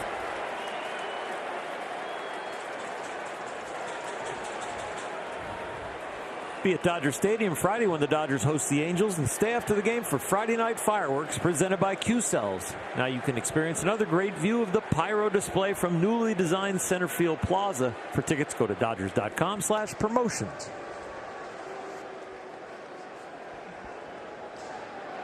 The 1 comes home, and Alvarez slaps a fastball foul, strike 2.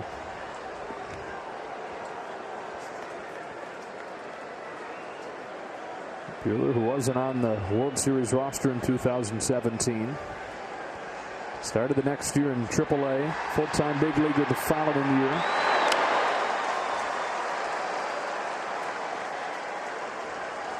All-star this season for the 2nd time. And the National League Pitcher of the Month in July. Well, it's been more than just July, though. You go back to mid-May. Buehler's got a 1.58 ERA.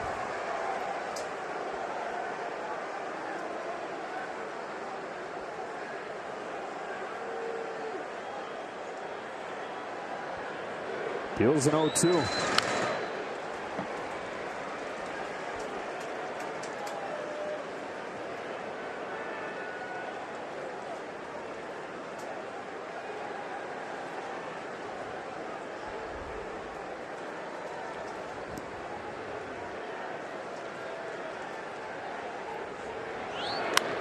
Down the line towards the corner. Foul.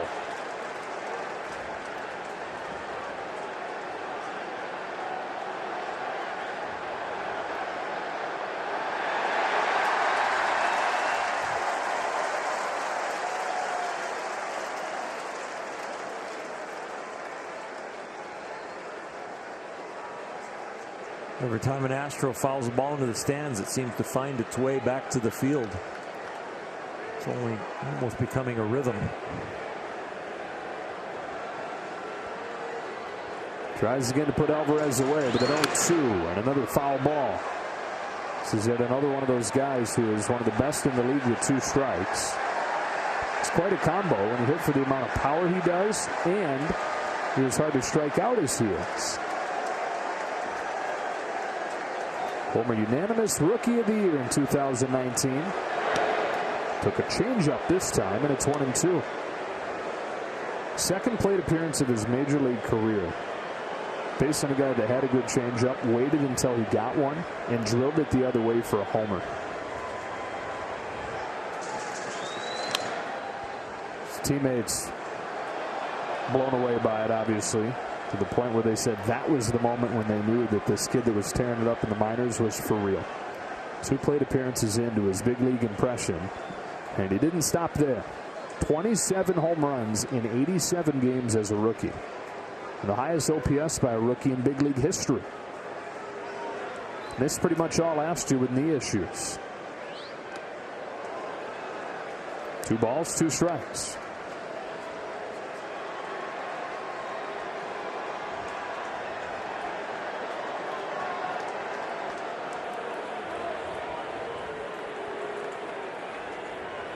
Tenth pitch is hit on the line to center. Taylor has it.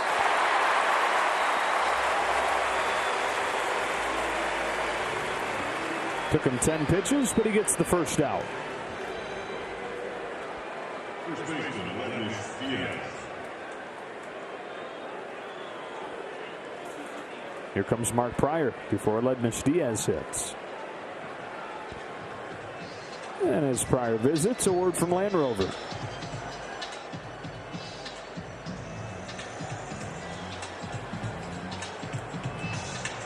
Eventually.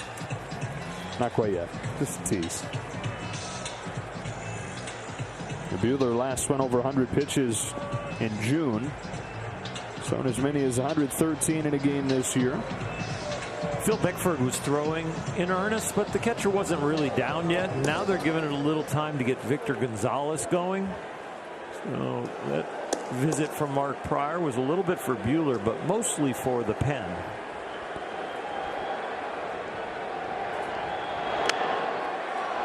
It's ahead 0-1.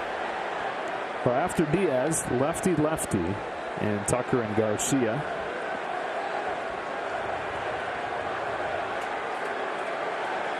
Been a well-pitched game by Buehler again. Just no support. 1-0 hole, 6th inning. An 0-1 pitch is popped up. And foul ground right side. Muncy has room.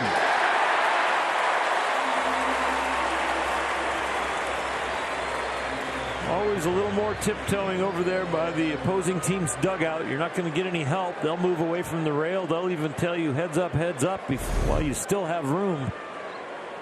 It's all part of the gamesmanship of foul balls.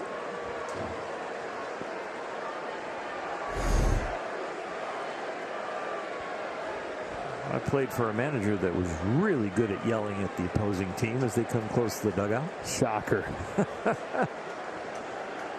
It took him 10 pitches to get Alvarez, just 2 to get Diaz, though. So bases empty, 2 gone, and Buehler to face Tucker, trying to again get through 6. Tucker's reached both times, chops this one foul, and it's 0-1.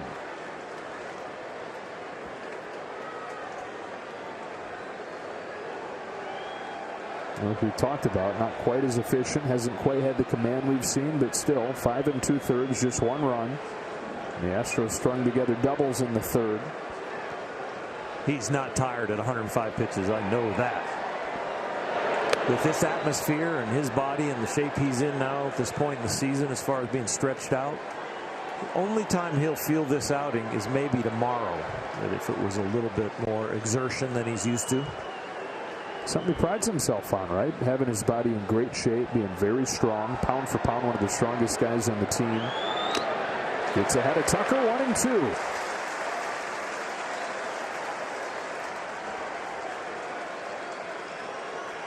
Most pitches tonight have had a higher intensity than most of the pitches he's thrown throughout the season. Just because of the fans, because of a 0-0 and 1-0 game, and the opponent.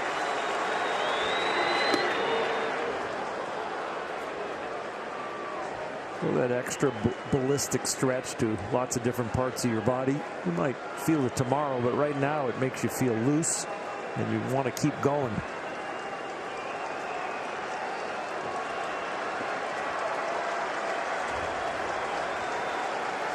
Two pitch.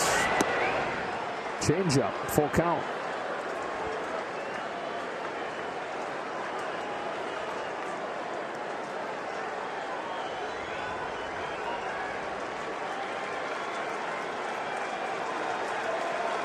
Four of the 5 hits for the Astros tonight have been with 2 strikes. One of them a double from Tucker.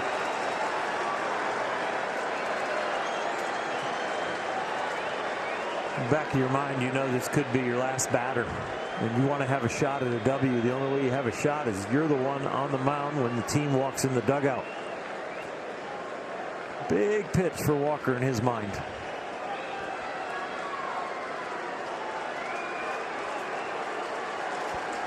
His 110th tonight is a 3-2 to Tucker. It's a fastball that's pop foul, and we'll do it again.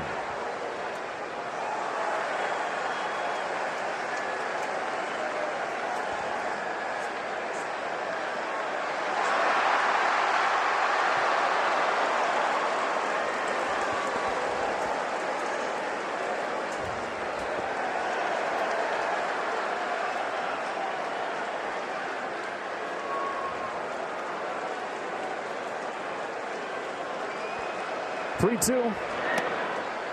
2-out walk.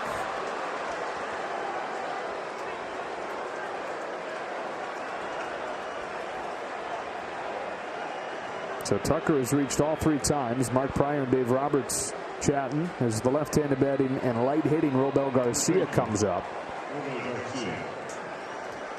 Buehler 2 pitches shy of a season high. They've got to the top step, and Mark Pryor and he were having a conversation. I think Mark Pryor, being the ex-starting pitcher and ace of a staff, gave him a little information of like where Buehler's at, and I think Mark trusts him right here. Against Garcia, late addition to the lineup with Gurriel getting scratched.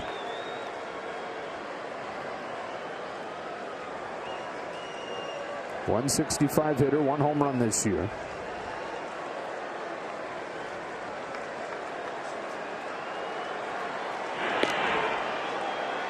And a couple pickoff throws showing he's got plenty left in that arm. The first thing that goes when you start to get a little tired is not your velocity, it's your command. And so the walk is a sign that he's getting near the end, and especially the pitch count shows you that. Let's see if this one's in the strike zone right here. It's a strike to first. Strike 3.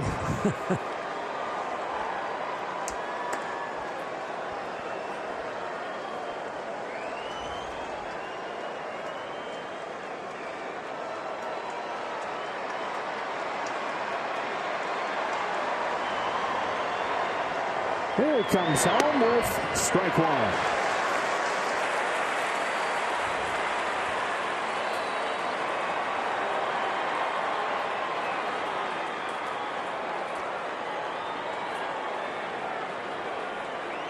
Those two guys appreciate that he's still out there. On the hands, Corey Seager. Walker Buehler through 6 again, holding the Astros to just 1. Now the Dodgers look to support him. When you're battling and you only give up 5 hits and 1 run, you're a pretty good battler. Yeah. Keeps you in the race for the Cy Young. Corey Seager leads off the 6th, then bounces the first pitch to Carlos Correa. 1 pitch, 1 out.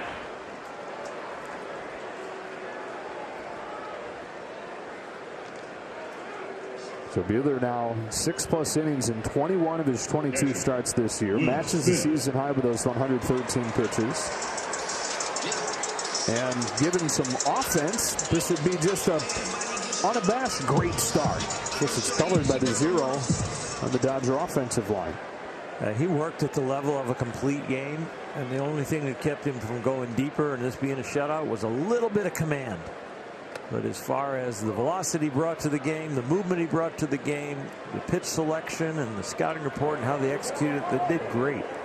They're just a little off on the command. Blake trying and getting ready. Ball and a strike on Smith. Dodgers have only 3 hits against McCullers and only 1 over the last 4 innings. 1 swing from a tie game, though. 2 balls, 1 strike. As we touched on earlier, the issue is that he didn't give up many home runs. 2nd lowest home run rate in the American League.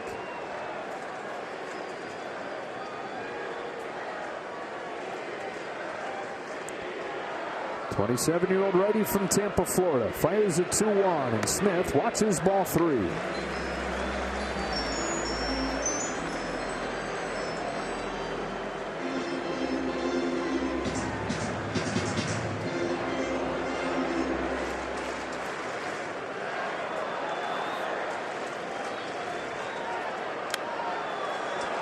Pop back out of play. Count goes full. Strikeout and a walk for Will Smith tonight. It's one of the 2 walks that McCullers has issued.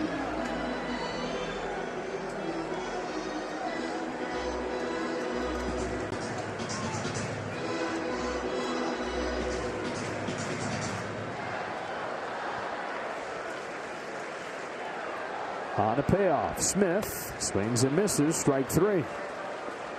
Boy, out of those 8 Ks, 4 of them backup sliders. Yeah, he's gotten a lot of mileage out of the slider, whether it ends up low and away to a righty or this one where they're attempting to go low and away, and he just kind of gets underneath it from his low arm angle, and he comes out of his hand and has the same spin, but just does not move as much, and it fools the hitter either way. 2 up, 2 down here in the 6th inning. That's 5 in a row retired since Buehler led off last inning with a base hit. Taylor is 0 for 2.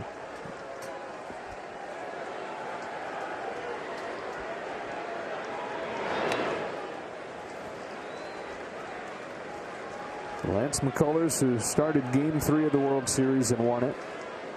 Started Game 7 against Yu Darvish, no decision. And in 12 innings at Dodger Stadium in his career, has not given up an earned run.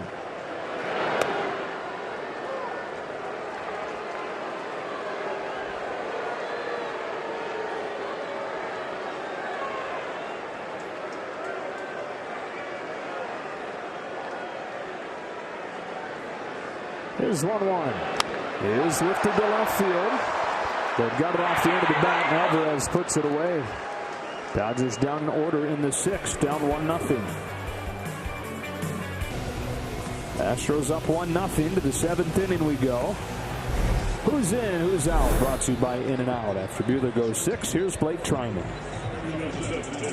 Dave Roberts moves to his most reliable arms in a 1-0 game against the Astros.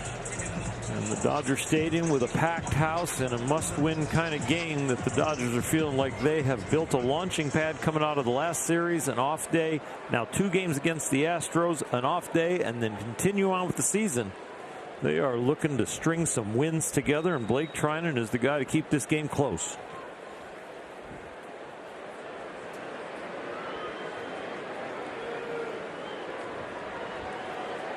With Martin Maldonado to lead it off. Scored the lone run of the day. Inside ball 1.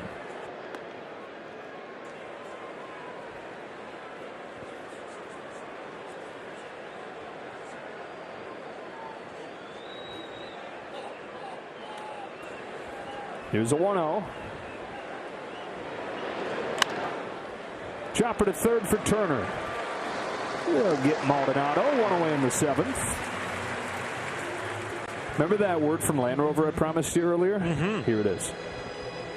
This Dodgers broadcast is brought to you by your SoCal Land Rover retailers. Worth the wait. McCullers will hit for himself. Last couple outings have been over 100 pitches, and he's still under that number. Actually went 109 in his last outing. Bottom of the Dodger order due up.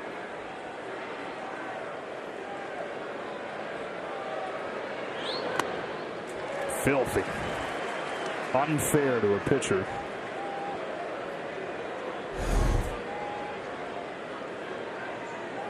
He gets to see what his fastball looks like. Right. If he can see it. Take some of your own medicine, Lance.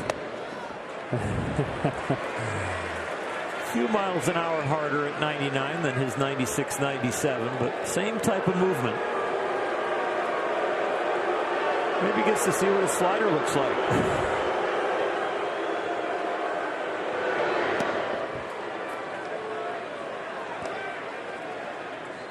And it even popped out of his hand a little bit, like a lot of McCullers have tonight. Little backdoor slider.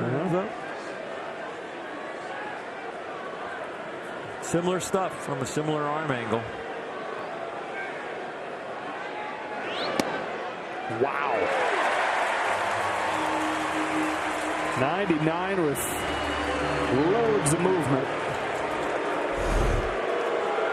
If you were up 1-0 and an umpire called this on you and you're the pitcher, I would not complain. Like, I'll just take that strike the rest of the game. And another time up there for Jose Altuve, who's 1 for 3.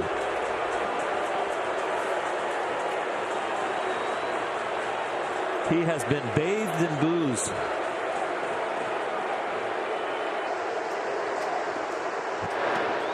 Chases the first pitch slider.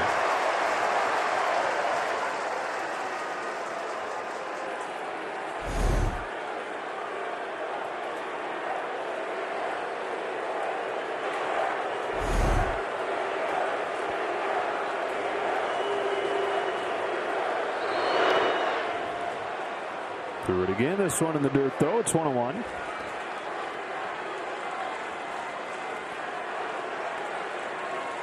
Largest crowd to witness a Major League Baseball game in 2021. 52,692.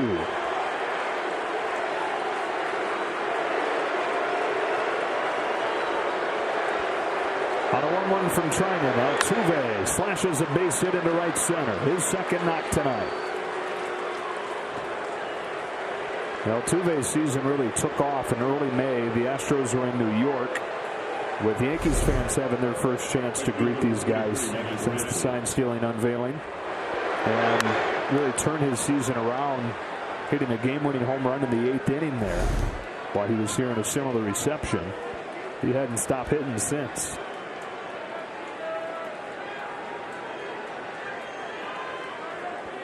Staying kept alive. And Michael Brantley, who drove in the lone run of the day with a double back in the third, comes up.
One and 0 on Brantley. Here's his double back in the third. Like a lot of the hits tonight for the Astros, 4 to 6. This game with 2 strikes. Brantley hit a cutter. Walker Buehler got him in the double play ball with that same cutter, but right there he opened up a little quicker and got the barrel to it, hit it down the line. Outstanding job by Buehler tonight. Still waiting for the Dodgers to score.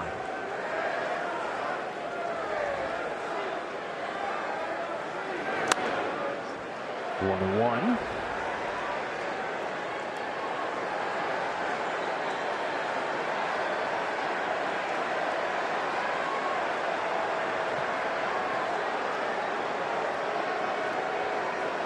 Brantley, an all-star 5 times. Each of the last 4 all-star games. His 3rd year with the Astros, hitting with a man at first and 2 gone. On this 1-1 from Blake Trinan, instead of toss over, and they pick off Altuve.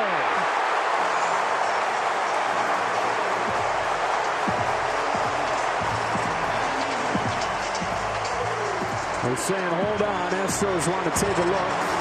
Play on, they say. Altuve wiped off, and the inning is over.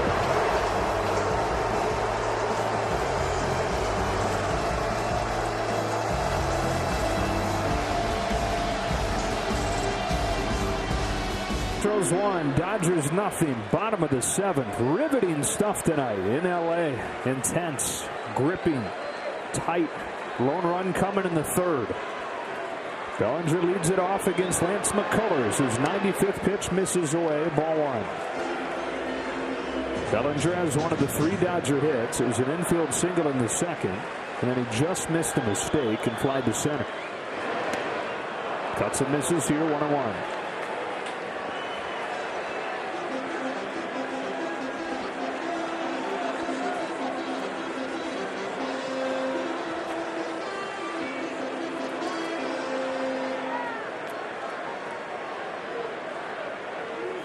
Phil Maton, recently acquired. Bellinger hits one in the air to center field. Tucker going back with room.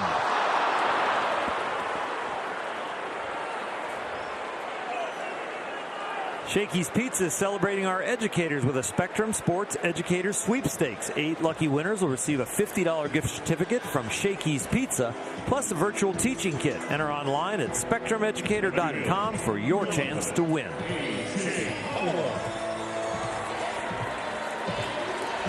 One gone, and here's A.J. Pollock. Running out of chances to extend both the 11-game hitting streak and the 20-game on-base streak.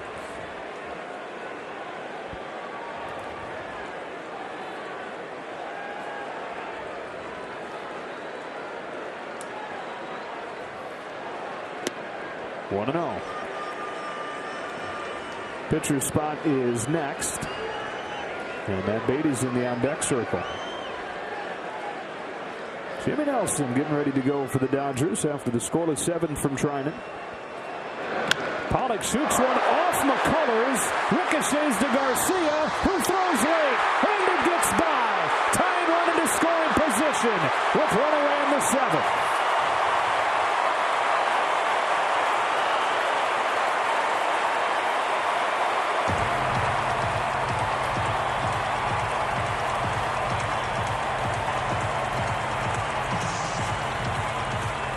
Color's shaking up on that play. He's been limping over there behind the third base bag, down there in squash, just trying to give it time to see if the pain goes away.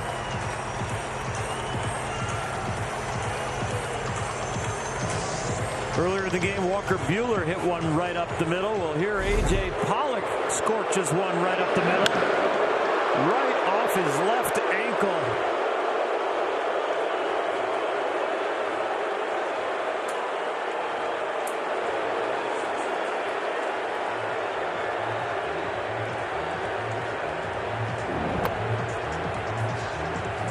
Landing leg stays planted. It's hard to get it out of the way when the ball's hit right back at you. That's the one body part you really can't move.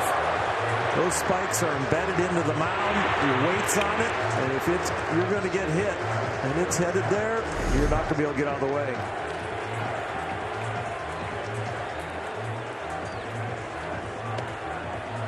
And show him that he's got something left in him, and he's okay after that awkward fall. Of the two legs, that's the most important leg, because it takes all the power and then transfers it up through your body and helps your arm. That landing leg, if you start making adjustments with it, you can put some different stresses on your upper body and your arm.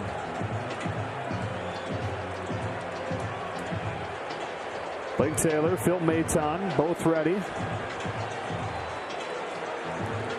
Dusty Baker's going to leave him in for his 100th pitch to a pinch-hitting Matt Beatty with a tying run in scoring position.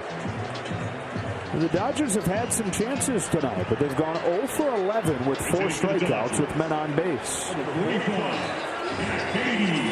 Matt Beatty trying to be the cure to that. Off of the bench.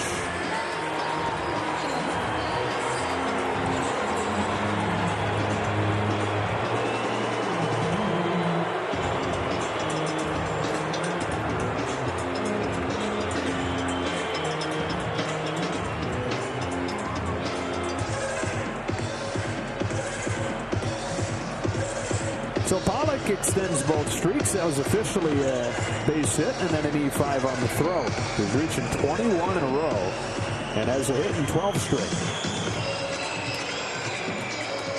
This game has not been short on emotion or drama. It looks like it's still got some more in it. Matt Beatty, a career .353 hitter with runners in scoring position.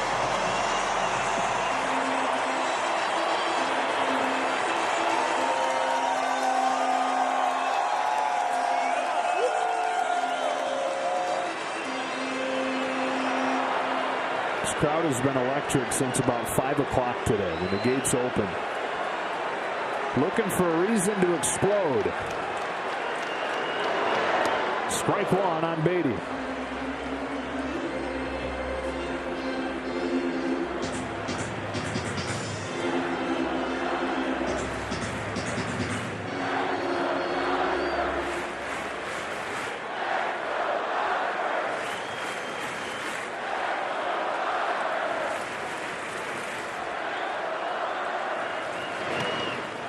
Off of Maldonado's glove, but it doesn't get far enough away for Pog to think about it. And the count evens up 1-1 on Matt Beatty.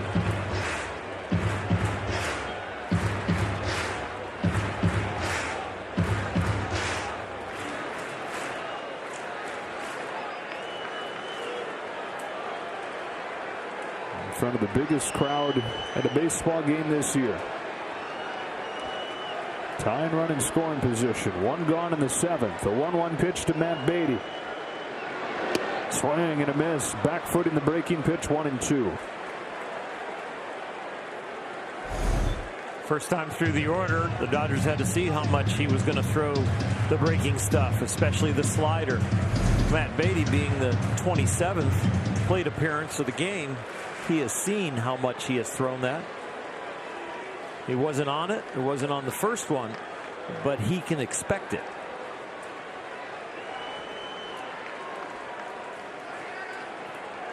On deck, Mookie Betts. Here's McCullers home with a 1-2. Beatty down swinging. He made a few good pitches to get swings and misses from Beatty, collecting his 9th K of the night. Matt looked like he backed off the plate a little bit right there to give himself room on the inside sliders. Just didn't get to it. He got 4 of them.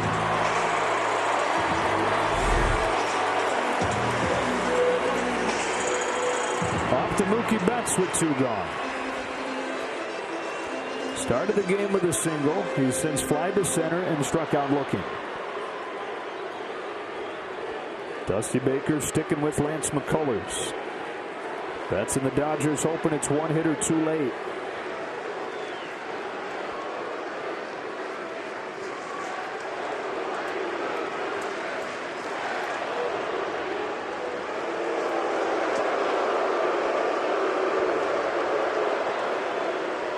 Betts, who is 15 for his last 25.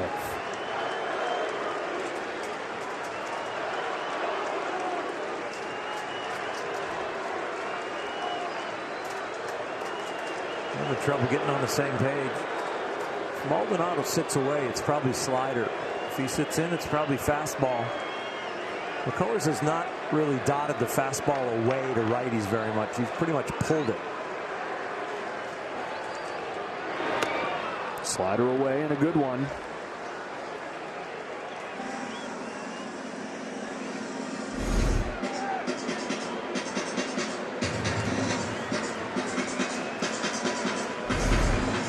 If he throws your fastball away with Maldonado sitting out there and it's a strike, you just tip your hat.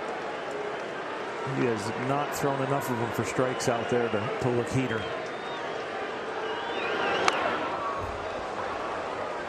Oh, 1-2.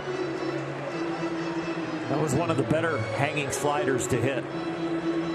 He's hung it worse, and it's jammed guys, an optical illusion on the inside, kind of front door.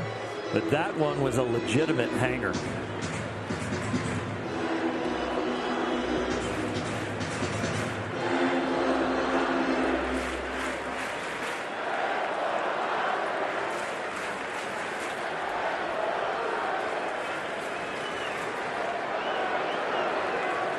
Tying run at second. 2 gone. 0-2. Ball 1.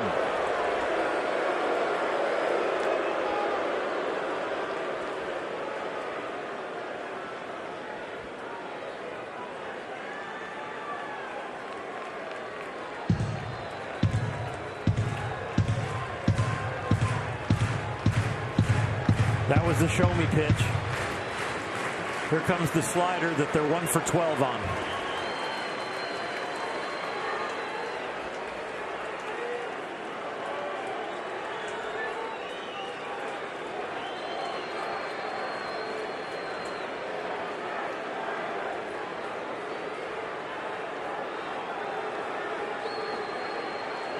Likely to the half of the plate where Mookie Betts has made his money over the last month. Pitches on the outer half. Here it comes. Just high, 2-2. That's what you do. If he's going to throw that, you just tip your hat because he has not been able to land it. It is opposite of what you think he's going to try and get you out with, and Mookie's out if it's a strike. but you can't sit on both of them tonight. He's got too good a heater as far as the velocity and movement, and too good a slider that he's relied on.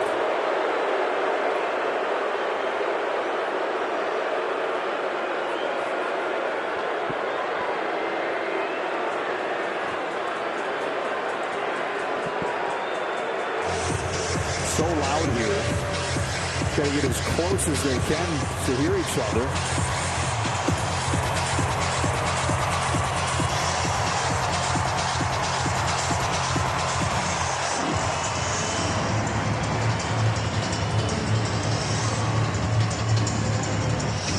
Seen quite a bit of Lance McCullers Jr. with his days in the AL.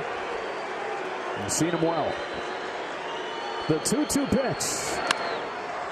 Lifted off the end of the bat, down the line, long run for Brantley, who is out of room. It's off the screen. That stays alive for another 2-2 pitch.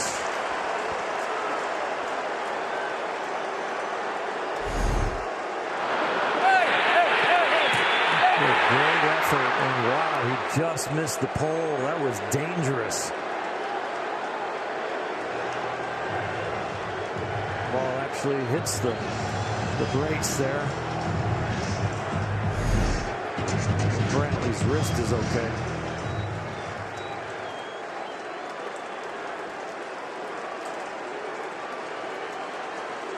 Another 2-2 coming to Betts.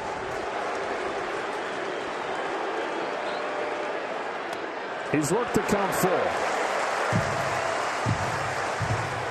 On deck is Muncy.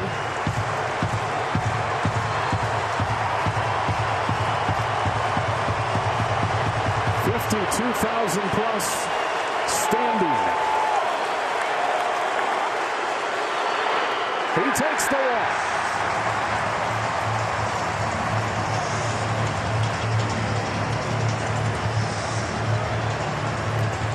So Betts passes the baton to Max Muncy.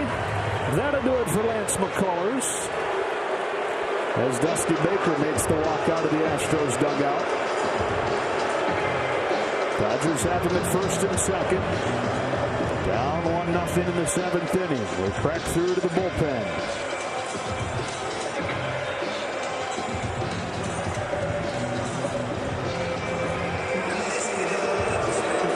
And finishing the night for McCullers. Passing the baton is a big part of the Dodger offense, and there's McCullers and sliders. One good one hanger. Then he tried to figure out a way to get him to blink through a fastball, but he couldn't land it. That slider right there was so close to being very hittable. It was just a foul ball, but Mookie passes the baton to Max Muncy. Final line for Lance McCullers is not yet there. Those runners on first and second, his responsibility, but as it stands right now, 6 2/3 and nothing against him. To the left-hander, Blake Taylor. Lefty-lefty for Muncy, who has been better actually against left-handed pitching than righties this year.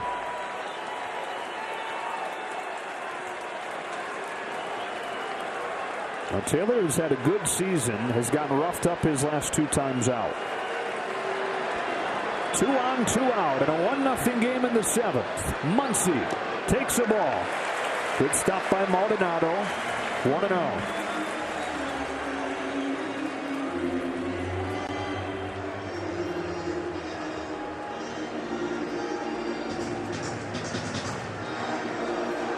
Muncy above 400 with men in scoring position on the year. Pollock in second. Betts at first. Muncy looks at ball 2.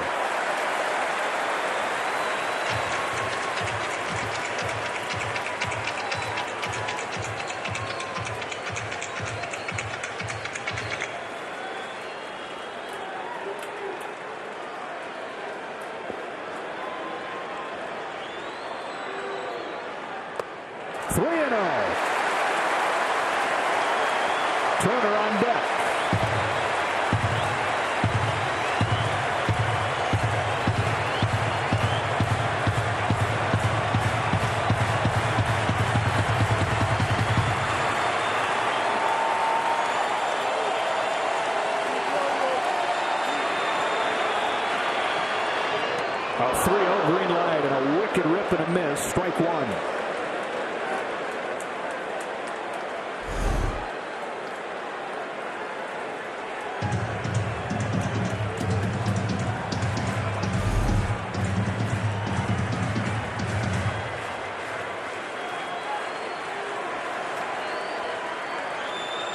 Tying run at second. Go ahead run at first on a 3-1 pitch. Max Muncy pokes it foul and it's 3-2. Taylor's fastball has that natural cut. Muncy kind of going with it.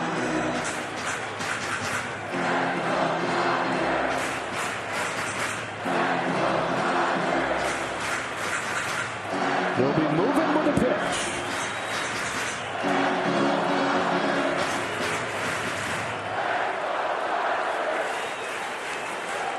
Betts passed the baton. Now he wants to run like a track star.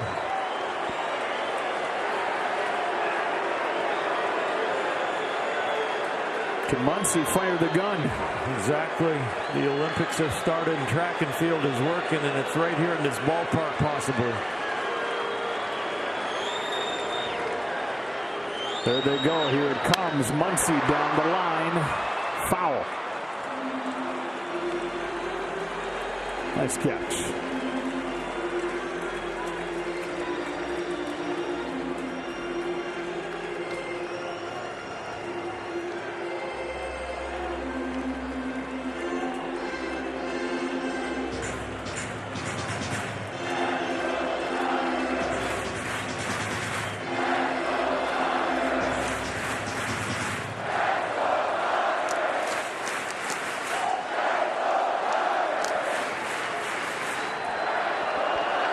Another payoff pitch.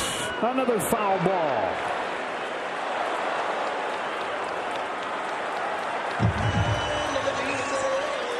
Next pitch will be the 8th.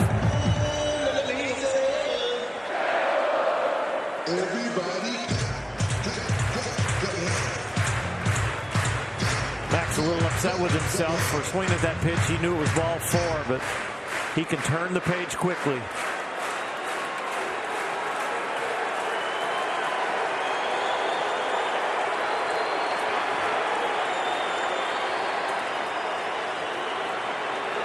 There they go again. Here it comes again. Muncy cracks it in the air down the line. Alvarez over.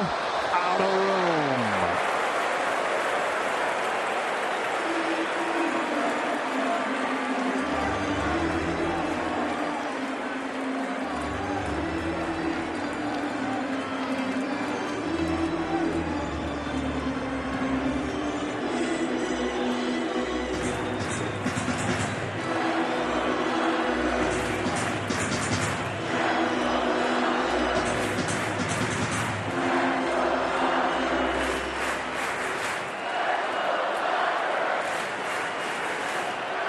Pollock is second.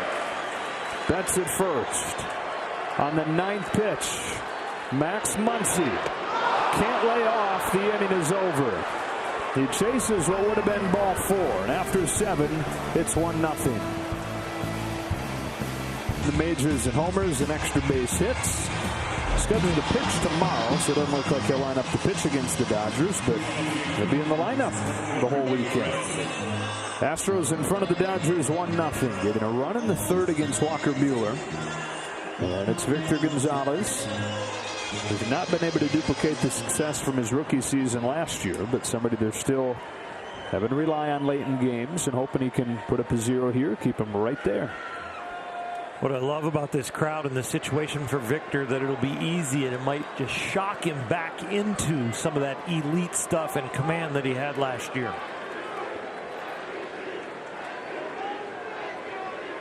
Michael Brantley leads it off and takes a straw. Brantley has the RBI of the game with a double back in the 3rd. There's some question if Michael Brantley was going to be able to play today. He left Sunday's game with an injury. Legging out an infield hit, rolled his ankle.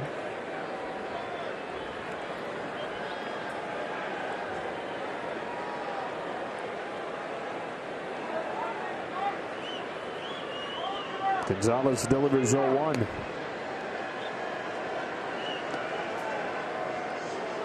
They've gone final in Phoenix. The Diamondbacks beat the Giants 3-1.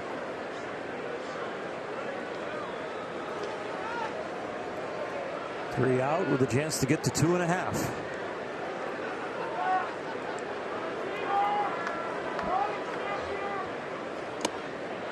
It's inside, ball 2. Yeah, the Dodgers over the last month are below 500. They're 12-13.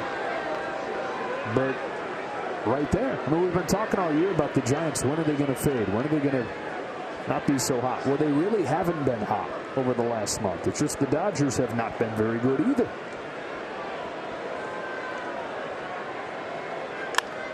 On the ground to second. Betts throws wide. Muncy bails him out. Barely not getting down that line exceptionally fast. Gave Mookie time to get him for the first out of the 8th. It looked like Brantley was in a stride to kind of nurse that ankle. Good enough to play, not good enough to sprint. And so he was just striding it out once it hit leather at Mookie. Max got it done. That leather shut Brantley down. Mookie's wide throw, Brantley had already shut it down. Yeah, you can tell. And he's dealt with other injury issues this season, including missing a couple weeks with a hamstring in June. It's a ball on Correa.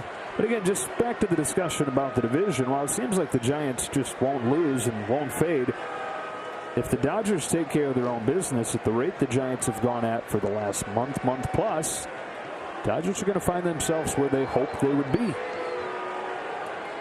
Hoping to really take off here as they get healthy. They get Scherzer, they get Turner. They're trailing 1-0 in the first of 2 against the Astros. Beat them by 2 games in the month of August and beat them by 2 games in the month of September. You win the division.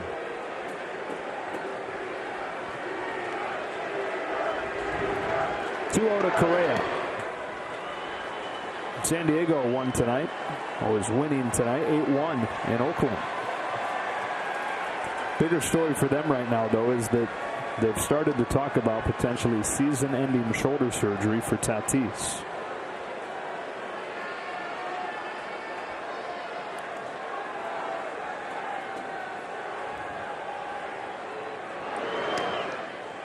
Four-pitch walk to Correa.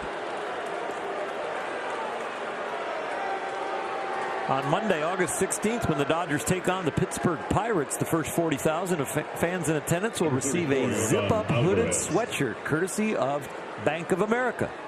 To purchase your tickets, visit Dodgers.com/promotions. One away for Alvarez.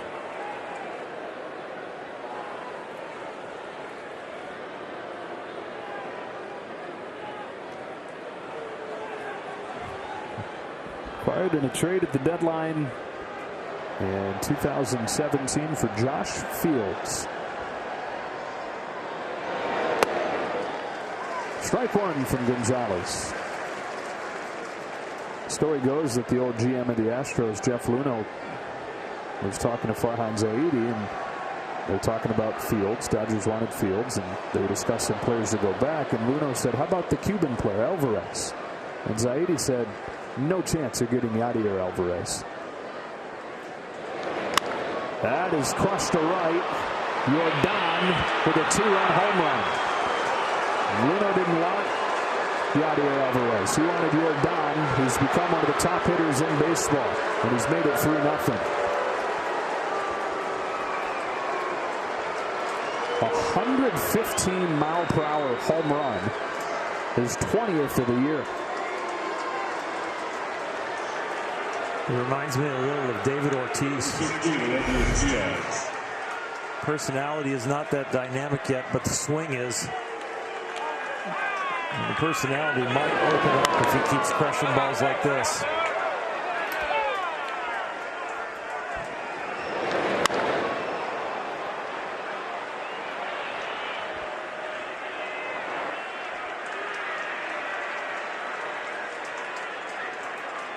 Giving the Coors and the Astros some breathing room. Strike on Diaz.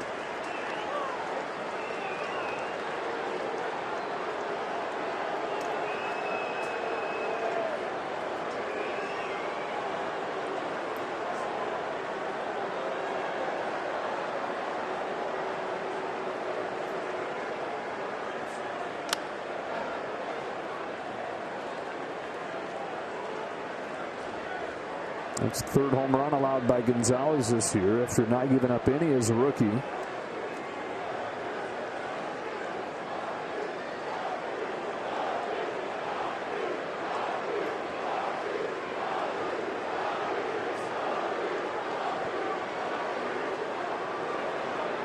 There are magic moments in your career. There are magic times, and there are great years. But you don't usually have great year after great year after great year. What you have to do is find your way out of these holes, and Victor is in one right now as far as what he is used to and what the Dodgers are used to him performing. Down swinging is Diaz, 2 gone in the 8th. At the beginning of his career, that strikeout right there after a home run would feel good. But now that the expectations are high, hard to erase the memory of the long ball and make that strikeout feel good.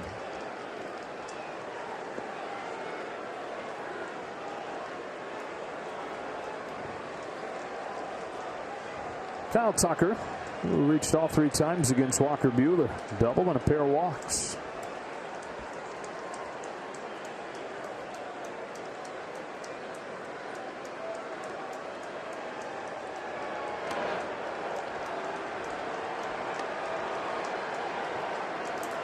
A couple more innings against the Houston bullpen, and if there's been one issue this year for the Astros, it's been the pen.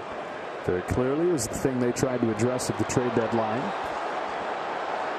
Getting Kendall Graveman from the Mariners, getting old Dodger Amy Garcia.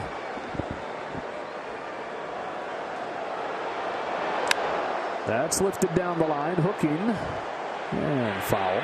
At the back end of it, though, there's not been an issue. Ryan Presley, the closer, is an all-star. The issue's been getting it to him.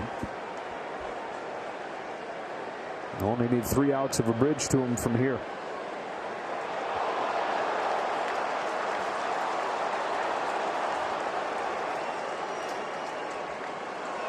We've got Kendall Graveman ready to go in that pen.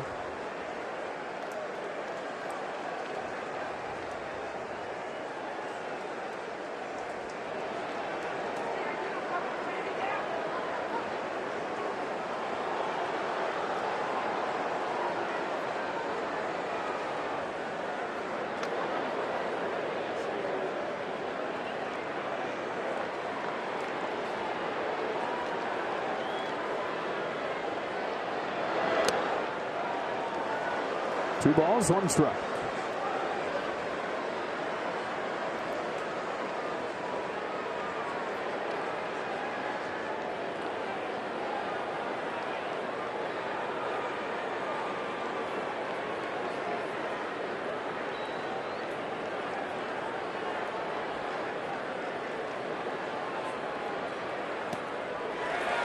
Connigan's up 2-2.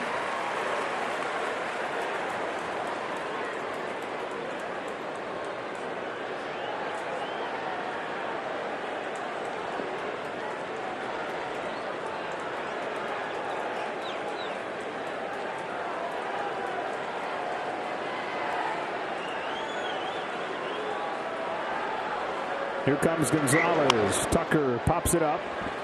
Seager's under it. And that'll end the 8th. 2-run home run from Yordan Alvarez, and it's 3-0 Houston. Seattle Mariners. He struck out 3 of the 4 batters that he faced in his Houston debut last Friday in San Francisco, and hasn't given up an earned run in almost 2 months. Got a hold in that game, stranded 2 runners, and he has thrown the ball really well. The fastball's going to hover around 98 miles an hour, 97 miles an hour. Slider, cutter, changeup. Big, strong, and aggressive. Entirely new outfield for the Astros as the rookie Myers checks in center. Chas McCormick comes into the game in left. And Kyle Tucker has gone from center to right. A much better defensive outfield for Dusty Baker here in the late innings with a 3-0 lead. 3, 4, and 5 coming up for LA. Turner's 0 for 3. Happy to have Lance McCullers out of there. Struck him out his last 2 times.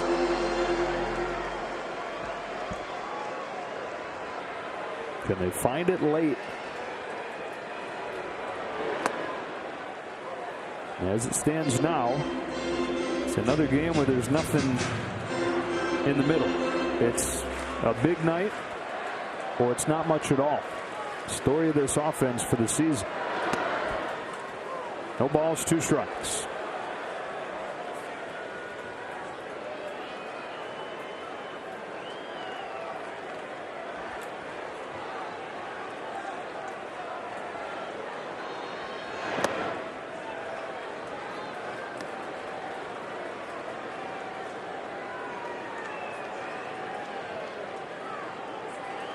But 90% of the fans have stuck around. They want to see something, and this place will get really loud if they can give them a spark. A little bit low.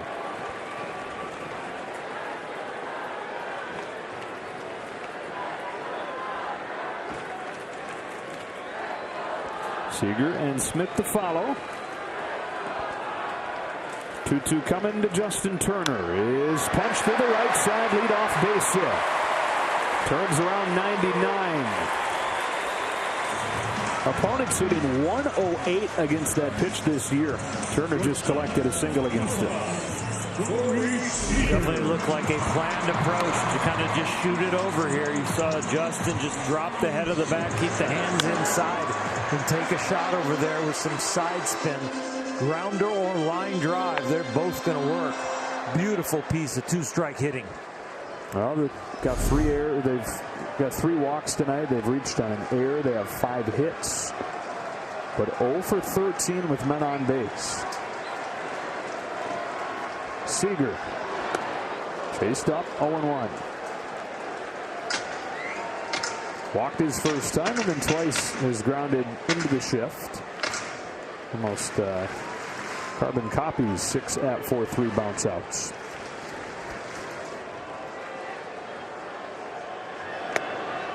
Tails back in there at 97. A little bit Blake Trinan-like.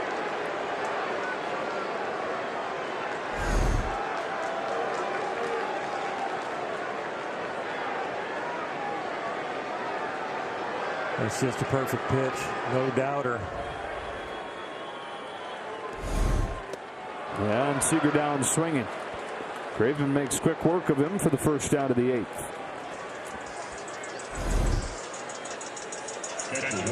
One more time with that running fastball. That one not as far inside, but a little bit elevated.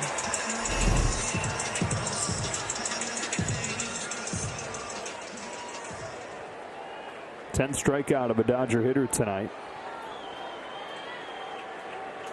And now Will Smith. Actually the 11th strikeout.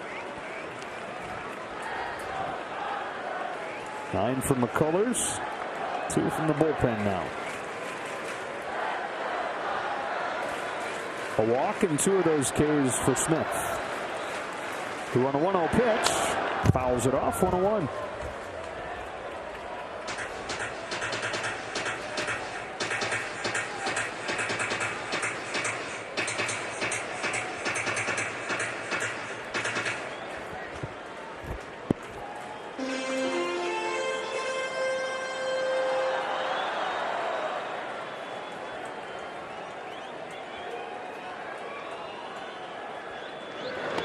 It hits him. 97 up high. That didn't feel good, but that'll bring the tying run to the plate.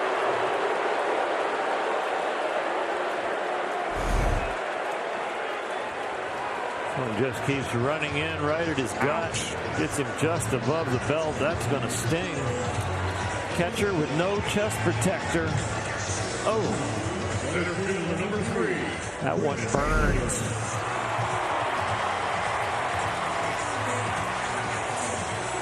And so Taylor comes up, this monster of a season. 6 home runs in his last 12 games. 17 of them total this year. Representing the tying run with 1 away in the 8th.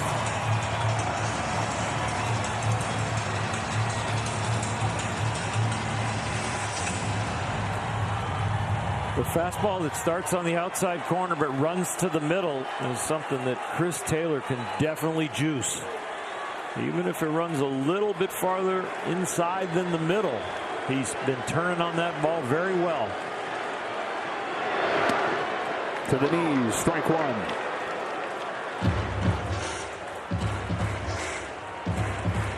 Graveman's only given up 2 home runs all year. 1 in a slider, 1 in a changeup.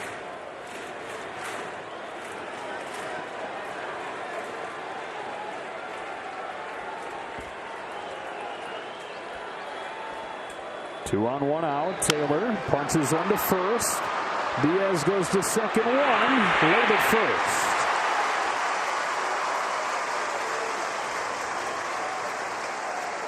Taylor on in the fielder's choice. It's up to Bellinger. Diaz to Altuve, back to Graveman, but not in time to get Taylor.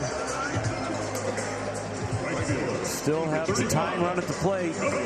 Losing out. The form of a guy who a couple times tonight has just missed, just gotten under it and flied to center. It's another type of fastball that runs away from the inside part of the plate to lefties, so Cody could find some fastball mistakes in this at bat.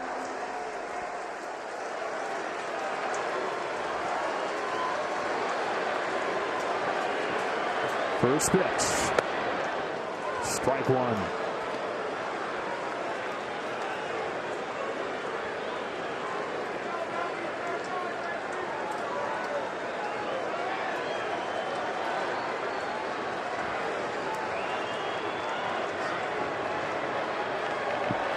Oh, 1. 1-1.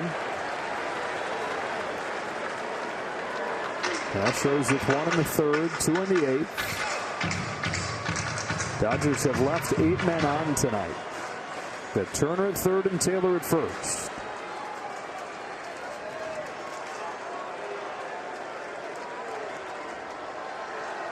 A 1-1 to Bellinger. Swing and a miss. Tied him up with that fastball up and in, 1-2. It's an excellent pitch.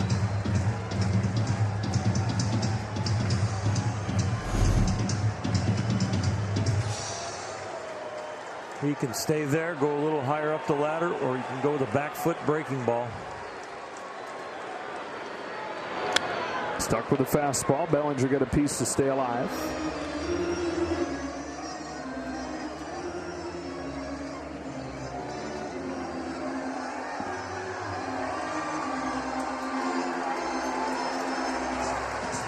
That foul ball finds its way all the way back to the mound.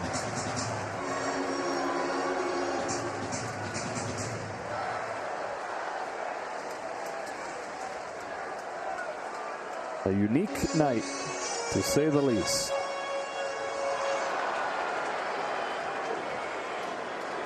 First and third, 2 gone, and a 1-2 pitch to get Bellinger looking.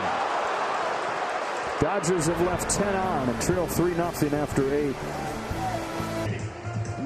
Post to 0, do it as quick as possible, get back in and try and set the table and start getting some hits with men on base. Dodgers are coming up flat after they set the table, but they got one more shot, and Bruce Starr wants to keep it right there. 8-9-1 due up for the Dodgers in the bottom of the 9th inning. Pollock on the pitcher's spot. Then Mookie Betts against Ryan Presley, most likely.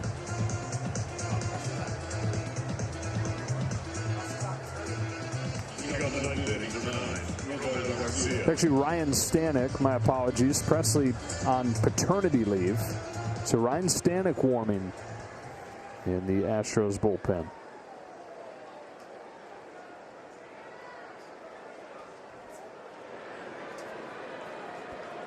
Astros 3, Dodgers nothing. 9th inning. Bottom of the order for Bruce Starr Gratterall. This is Robel Garcia, who's 0 for 3 tonight. If this stays 3-0, Stanek could be looking for only his 3rd career save. He's got 1 this year. Had 1 in 2019 when he was with Miami.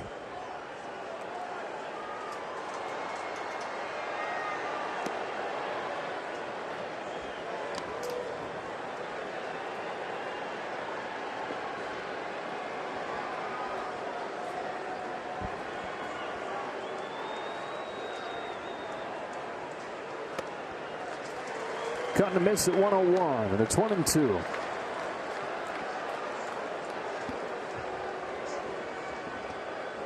Took a fresh haircut for Brewster, huh? Clean buzz there. Off day. Got some time. Yeah, it's a strikeout to open his night.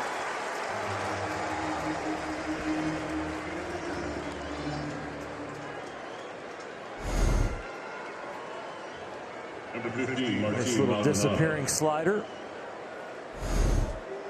I like the depth to that. It's really something he's been working on to get to the top of the baseball and the front of the baseball to create that depth. One away in the ninth inning for Maldonado, who in pretty much every measure has been one of the 10 worst hitters in the American League this year. But his leadoff double in the third is ahead of the Brantley double, and it's the difference in this game prior to the 2-run eighth inning.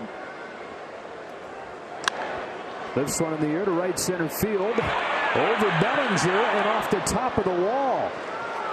Throw into second. Off Seager's glove. What a throw from Cody Bellinger, but Seager couldn't hang on. And Maldonado is safe at second.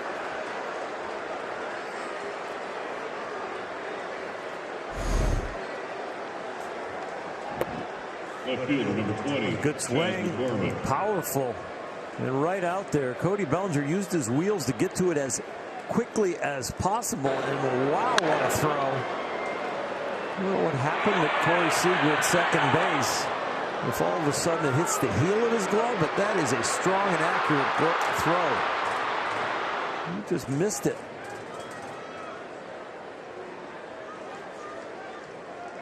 It's a 90-mile-per-hour throw from Cody Bellinger. And a strike. Probably going to be E6. Strike one on Chas McCormick. First at bat tonight.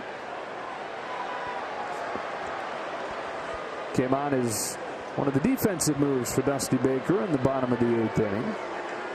He's playing a lot of days in center field these days with the trade of Miles Straw.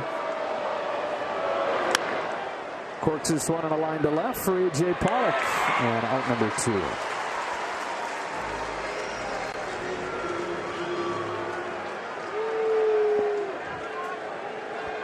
And one more at bat for Jose Altuve.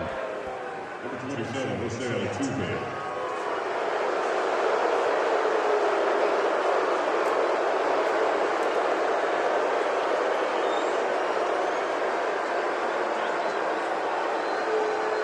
A couple hits to silence the noise tonight, but then was picked off first after his most recent one.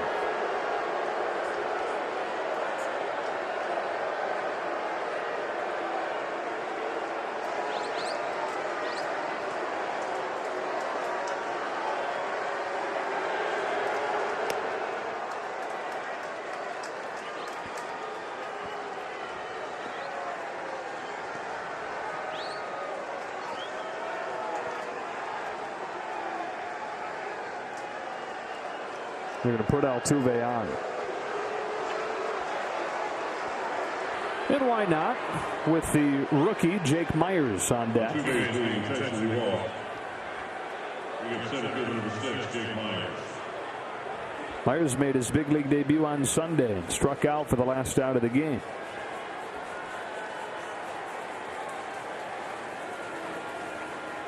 Usually, I mean, throughout his career, been a defensive first guy, but you can see the numbers at AAA this year. 343 with power.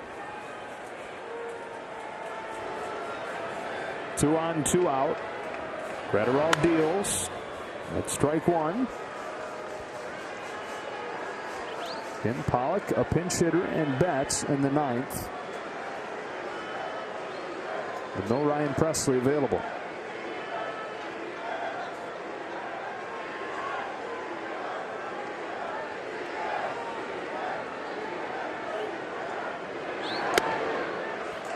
Oh, and 2.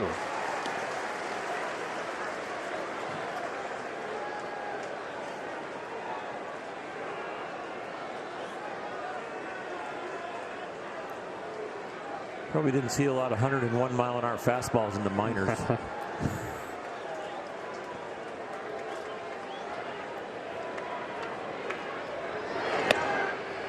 The slider taken for a ball. It's 1-2.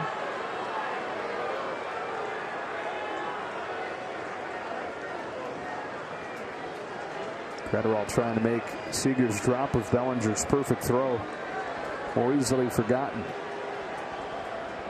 First and second, 2 gone, and a 1-2. Myers destroys his bat, bounces it back to Gratterall. He throws a fastball to first and ends the inning. Astros strand a couple to the bottom of the ninth, 3-0.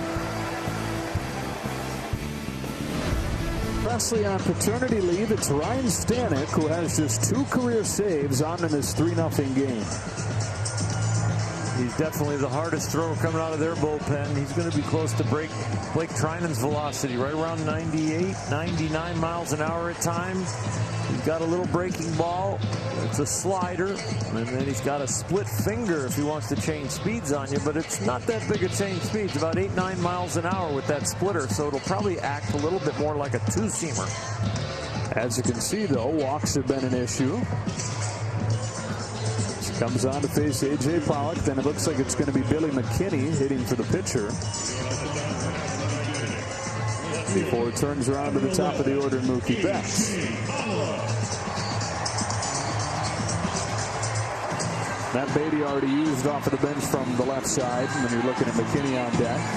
On the other guy available from the left side, Zach Rex, who was just called back up today. It's going to be McKinney. But first, Pollock, who extended his hitting streak and his on-base streak with a single in the 7th. Trouble's not been getting them on. It's been doing anything once they do. Goes after the first one, flies it off the end of the bat to center. 1 pitch, 1 out. Scherzer tomorrow in his Dodger debut, 6:30. Against Jake Odorizzi of the Astros. Number 29, Billy McKinney. Here's McKinney.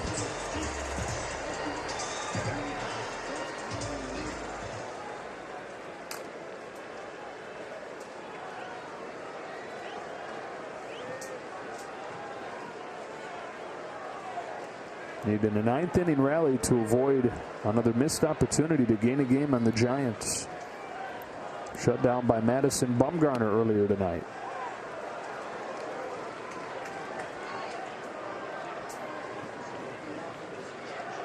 The Dodgers have to find a way to get rid of the boom and bust part of the offense. It's like they average north of 6 runs in wins, and it feels like they get only about 2 runs or less in losses.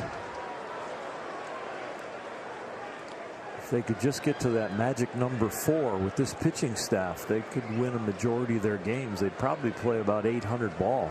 That's something, you know, the offensive numbers overall are pretty similar to what they were last year. But they did that so consistently. They got to 4 runs so consistently. You didn't have as many of these flat tire nights. Down the line to left. And out of play.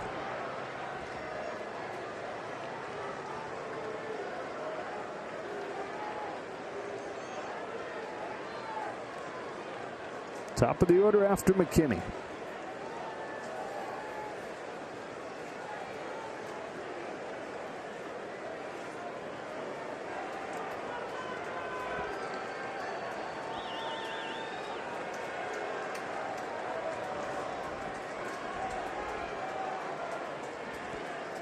Oh, 2.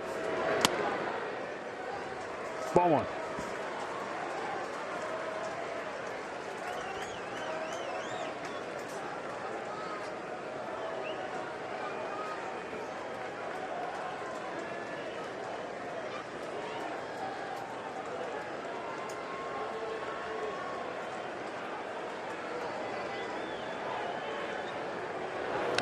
Fouled off, and he stays alive.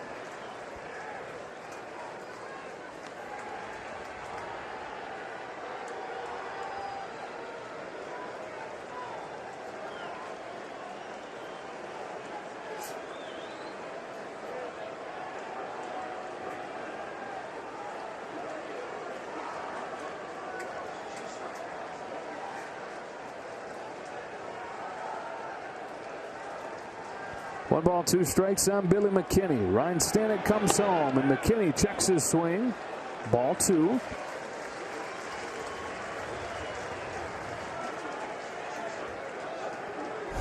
McKinney has shown a very good command of the strike zone since he's been here in the Dodger uniform.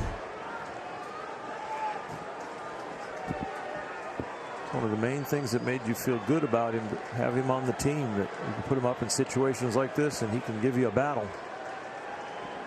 On a 2-2 pitch, he fouls it off. One thing we've not seen a ton of yet is his power, but he does have some.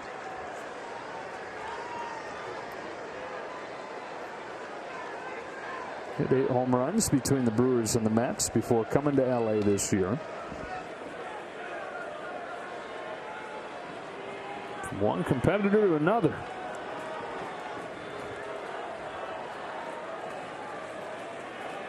Got a chance to be in somebody's ring ceremony. Chase is here. Maldonado throws him out, and the Dodgers are down to their last one.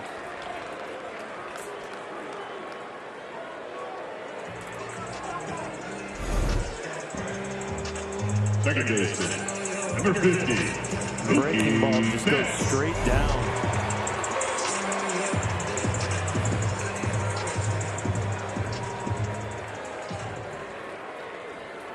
Another productive night for Mookie Betts. He's gone 3 for 8 with a walk in his first 2 games back.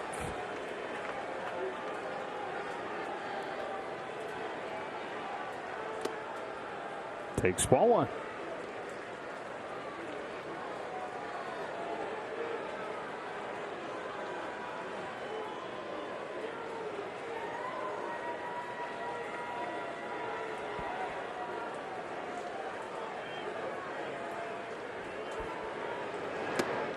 Ball two.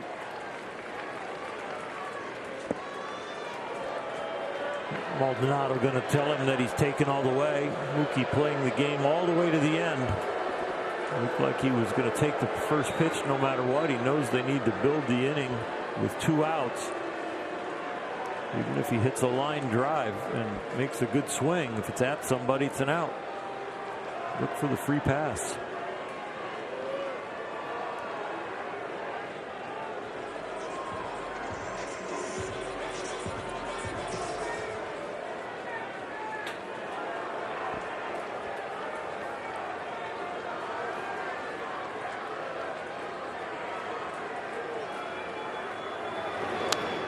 Fouls it back, and it's 2-1.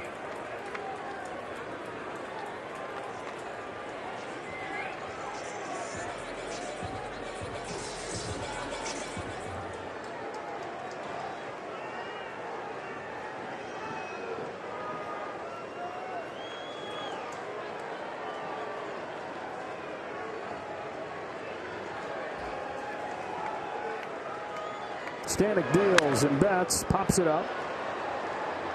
That'll be a souvenir, and strike 2.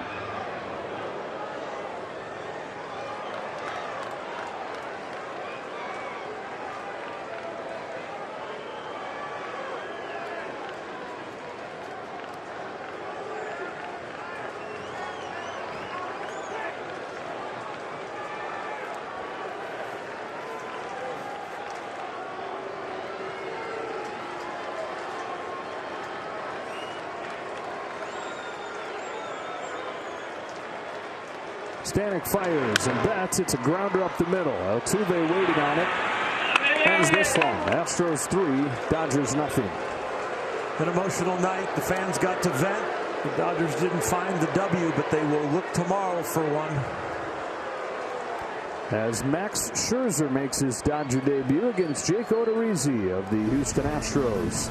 Astros get 1 in the 3rd and 2 in the 8th, and the Dodgers unable to muster anything offensively, so 3-0 the final.